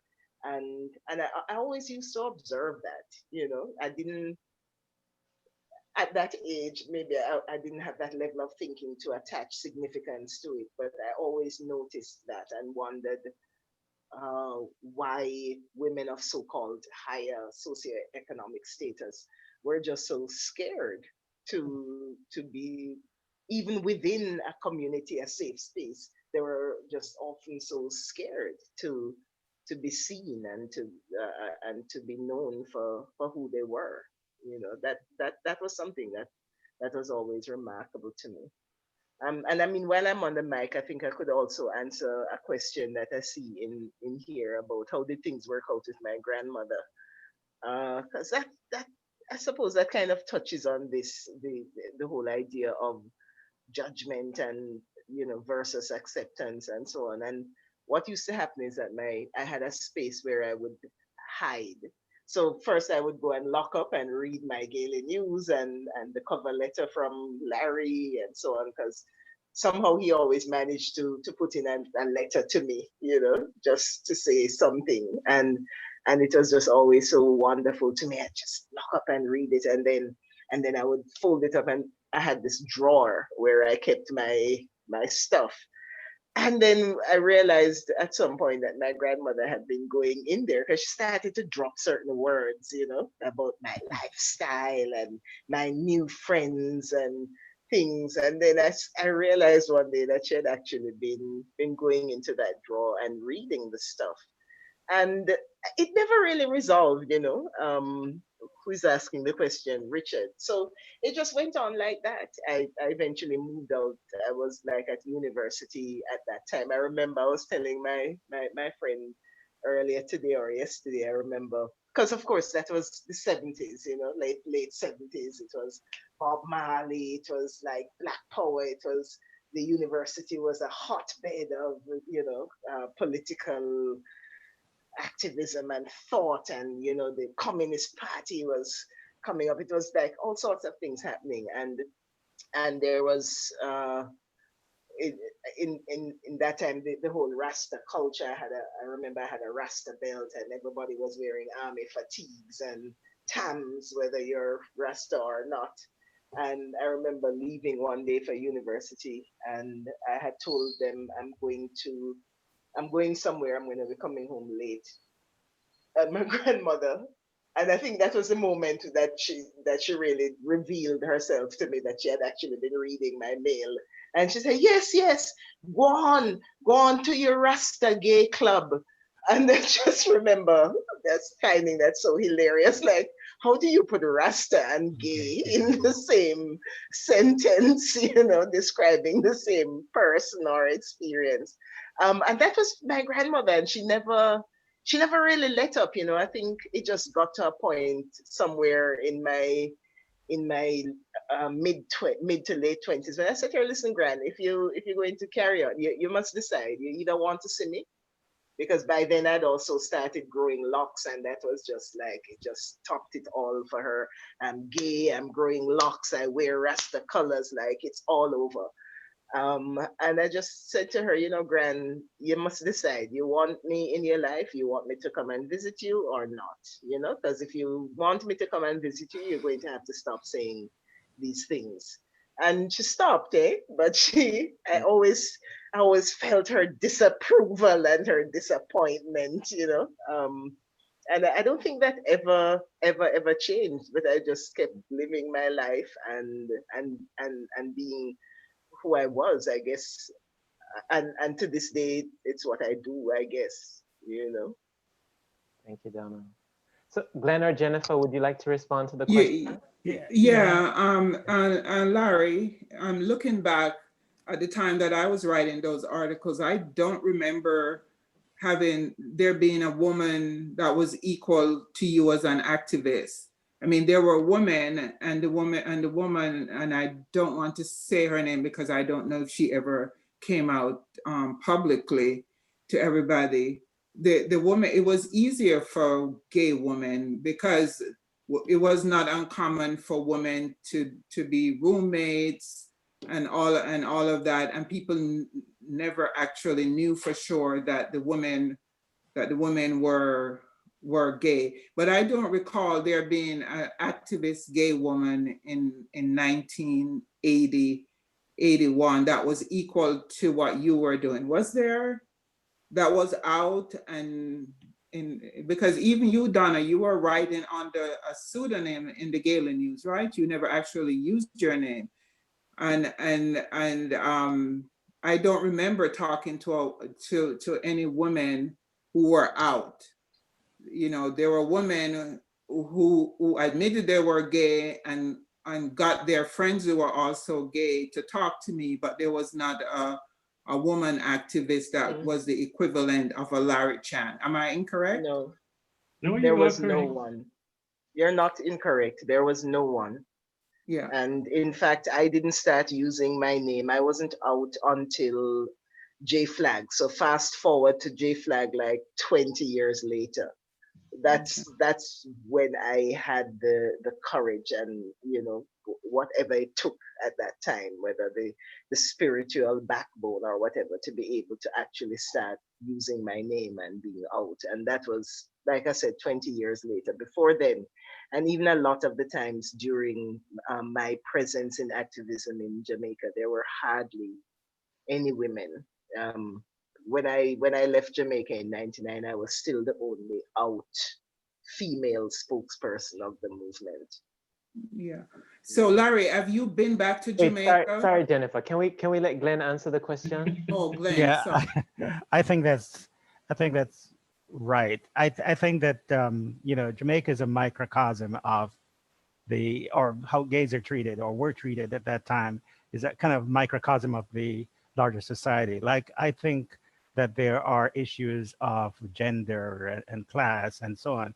And I think women, you know, like not having to you know, to use a trendy term, not being regarded as having the same kind of agency as men. In some ways, it was almost like an interesting, not really amusing, but it's almost like an interesting thing. It didn't carry the same amount of gravity for one thing. And I think that worked both ways, both in the way it seemed from the observers, but in terms of the women themselves who were lesbian, probably just didn't think it was something that I had to clearly define my life for any particular reason. And men would be like, oh, that's interesting. It's, you know, it is even a little funny, that sort of stuff.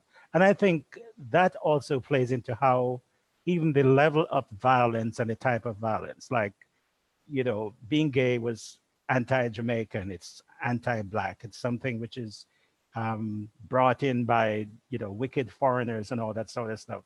And I think that also explains the degree of violence which was visited on poor Black Jamaicans if they were thought to be gay, not even proven to be gay. You know, this extrajudicial justice, for instance, all you have to do is to look at another man another way and you would be attacked with a machete and so on.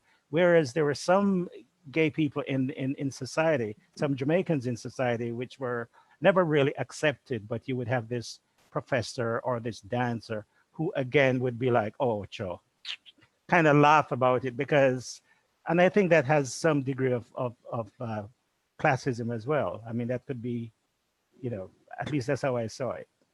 Yeah, Thank and you. you can't forget the anti-God, because the church drove a lot of that because of the preaching in the Pentecostal churches and all of that, where, you know, it was supposed to be sin against God, immoral. And so people are brought up from Sunday school all the way up. You're told this is a bad thing. Right. And so it drove a lot of the homophobia and manifested itself, you know, where people felt that they could take it into their own hands to attack people who they thought were not like were not like themselves. But back to the issue about class. So it was often, you know, as an observer, easier for the middle class Jamaicans who lived in the big houses behind the walls and stuff to be gay than it was for a poor person, and especially, you know, the like in the rural areas where, I mean, people were just the thinking was just so bad. But then there was also this idea that poor boys could be exploited for economics, and so there was and that also fueled some of the anti-gay responses in the island. I know my series never mentioned it in part about the economics, that that there were rich gay men who would procure poor boys into the lifestyle, who would do it for economics.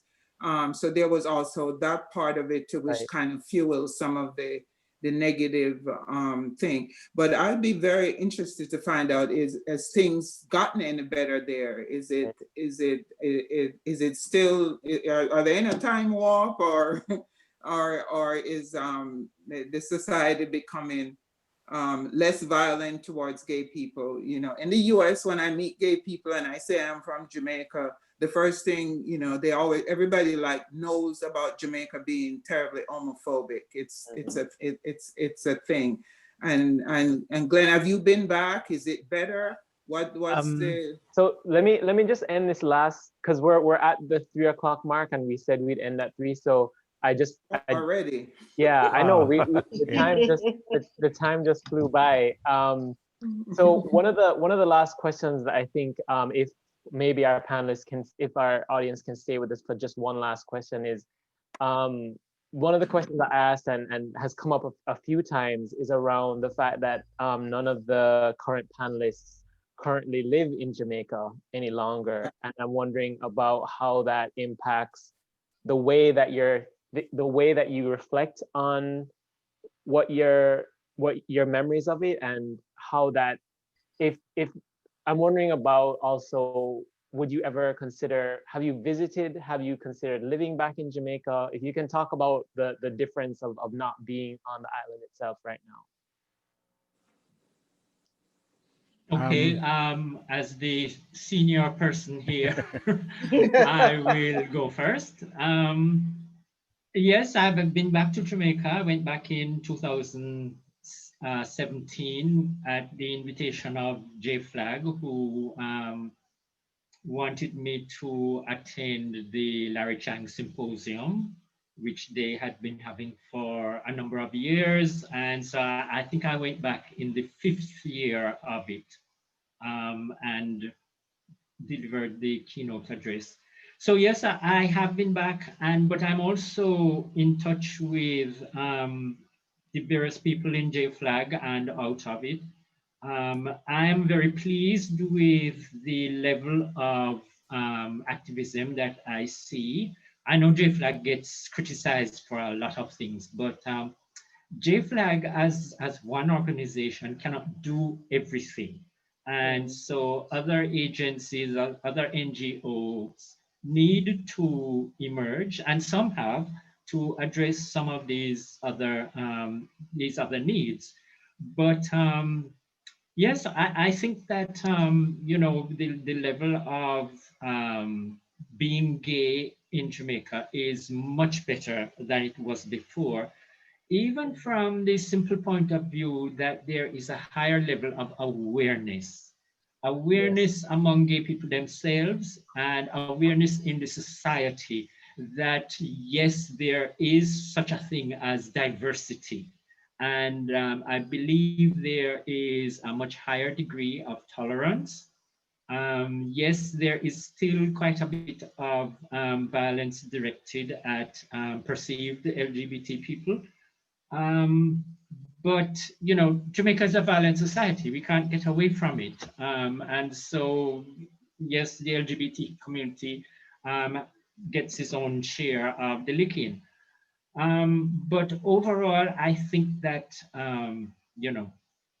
huge advances have been made. Maybe I'm being sentimental or what, but I think that from what I see and read, I think there have been many advances on many different fronts. Maybe we're not as far ahead as we would like. Maybe because we're still under the axe of the criminal code.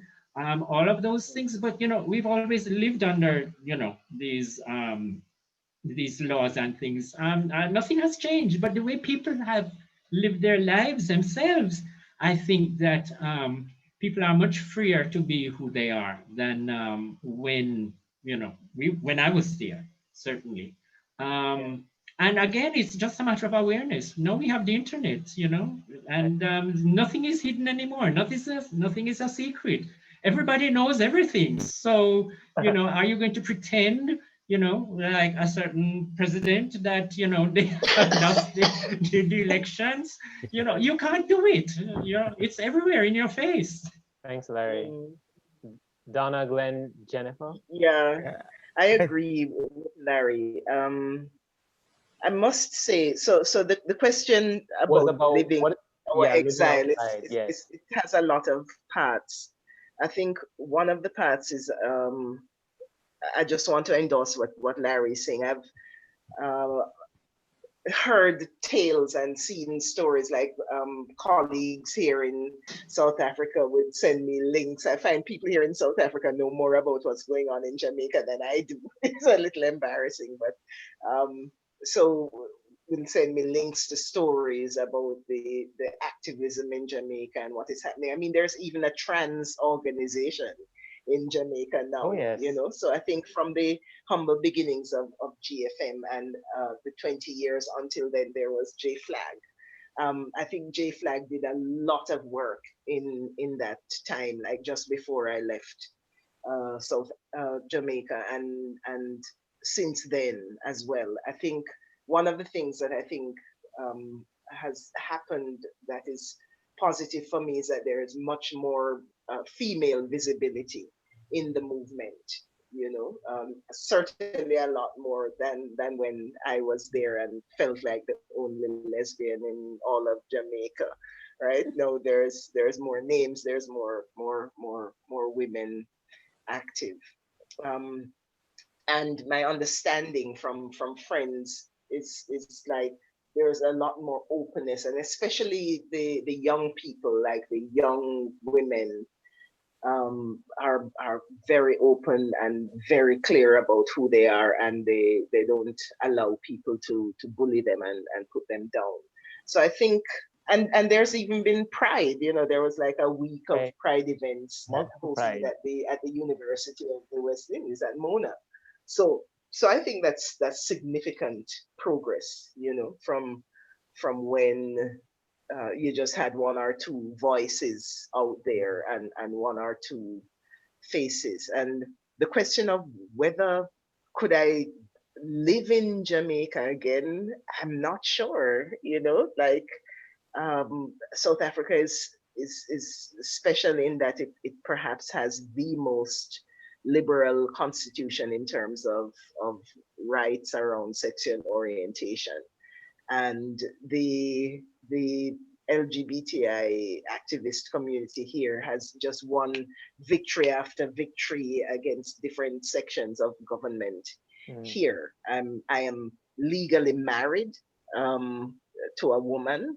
It's registered. I can claim various legal benefits like the right to share in my wife's estate and stuff like that, like equal rights to heterosexual married people. And I'm not sure if I could go back to a place where I don't enjoy that kind of equality, and where I don't enjoy the freedom to say to somebody, yes, well, my wife this and my wife that, and to be able to just like men do, my wife says this and my wife does that, to be able to freely speak like that and just live my life and know that there's recourse if somebody tries to discriminate against me, deny me some right or space somewhere because of my sexual orientation. There's the equality court, there's the constitutional court, there's recourse. I don't know if I could go back to a place where I don't enjoy that kind of protection, you know. But I am pleased to see the progress in Jamaica in that regard, and I believe it will continue. Right. Thanks, Donna. Glenn and Jennifer. Yeah, just want to say, yeah, real quickly. I think to a degree, Jamaica has been probably dragged kicking and screaming into the 20th century is kind of how I see it. I've been back to visit a couple of times, and I think because of the existence of the internet and social media and so on, and in some ways, even Jamaica's love affair with the U.S., I think that they just can't escape the reality of of the gay lifestyle and that sort of thing. So I think that the knowledge is certainly there. They've been much more educated and so on as far as that is concerned. Now, I still think they're way behind. Now, in terms of whether I could live there, not authentically. I think at 19 years old, 20 years old, I'd long decided that I have to be myself, whatever that was. And in that aspect, I have no love affair with Jamaica. I know it might seem a little unpatriotic, but I have no kind of nostalgia. And if I feel any kind of nostalgia, it is time spent with Larry and Donna and reading Jennifer's articles and so on. That's the only kind of nostalgia I have about Jamaica. So for me, it's a hard no. Thank you, Jennifer. Yes, I mean, I've been back to Jamaica a few times. Unfortunately, I have no sense of what's happening in the gay community there, but certainly somebody should be working towards the country abolishing or those arcane laws, because I think Larry mentioned that the laws are still on the books, and I don't know if there's any appetite for doing it, but they should come into the 20th century in that sense. I mean, Britain and the US and so on, have been dealing with their laws. And I mean, laws are a function of the period in which they were put there. And so when things change, it's time to change those things. Another indication of whether the country is moving forward too is going to be reflected in its music and in the lyrics that its musicians sing. And so we look forward to the day when you won't be getting homophobic lyrics from artists on the island, because everybody loves reggae music, but it's hard to sing to music that is putting down a group of people. And so, I'm glad that everybody seemed to be doing well. And I think, since the internet exists to correspond with folks in Jamaica, maybe y'all could try to get the lawmakers there to take a look at the books and to get rid of those laws that punish people for who they are. Right. Yeah, and it's been a real pleasure to see folks and be reminded of that time, right, and to see that you all are doing well. Thank you, Jennifer. Donna, Thank you, Jennifer. Just Matthew, quickly. Yeah, I just wanted to say quickly in relation to what Jennifer is saying. I remember my first visit back to Jamaica after I'd moved here was in 2001, and I was brought back to Jamaica by J Flag to follow up on some work we had started doing, and we'd started working on a submission to Parliament to change the Constitution. It was really exciting for us to have the opportunity. There was at the time, I remember, a joint select committee of Parliament of the upper and lower houses that was empaneled to look at and to consider submissions around amendments to the Constitution. And JFLAG, the legal team at JFLAG really put together an amazing submission. And I remember there was no one, they had to ask me to come back home to present it as the one out spokesperson at the time. And it was really scary, but it was also huge. And it's not like it made any big change, but it was a space that opened up.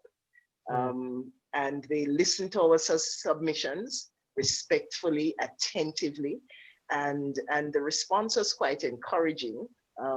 You know, the idea that if a group of people come before us to say that they're being discriminated against by legislation, then we need to take it seriously and we need to really examine it and so on, and really quite encouraging. But of course, they didn't have the courage in the face of the kind of resistance at that time, that was 2001, to actually change the Constitution. But I always felt there is that glimmer of hope. There is that slightly open doorway, and just really, I felt guilty for a long time about leaving J-Flag, and I thought all the time about how can we capitalize on that? How can we gain momentum and really push that? And I think that possibility is still there. I think it is probably stronger even now, because I think Jamaica has evolved quite a bit, and Jamaica's politicians have evolved quite a bit from the time when KD Knight beat his chest and said, "Not under my government,"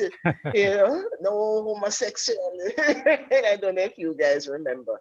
And I think Jamaica has evolved quite a bit since then. And I think there is a great deal of hope if we look at the young activists now.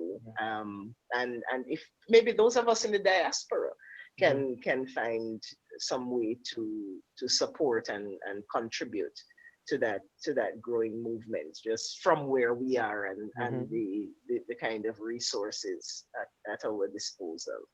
Thank you, and Don. just really thank you for this space, Matthew. This has been awesome. It's been awesome to see Glenn and Larry, especially. Like, it's just, this has been awesome. Thank you so much.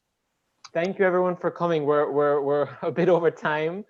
Thank you to our attendees for staying the extra couple of minutes. I'd like to thank Larry, Glenn, Jennifer, Donna, and my co-facilitator, Vidya, for joining us today. And again, remember, if you have any questions about the archive, you can message the Caribbean IRN at gmail.com. And this recording should be up on the Caribbean IRN YouTube site. So thank you, everyone, and thank you for attending. Okay, take care. Thank you, Matthew. Thank you. Thank you. Bye. Bye. Thank you.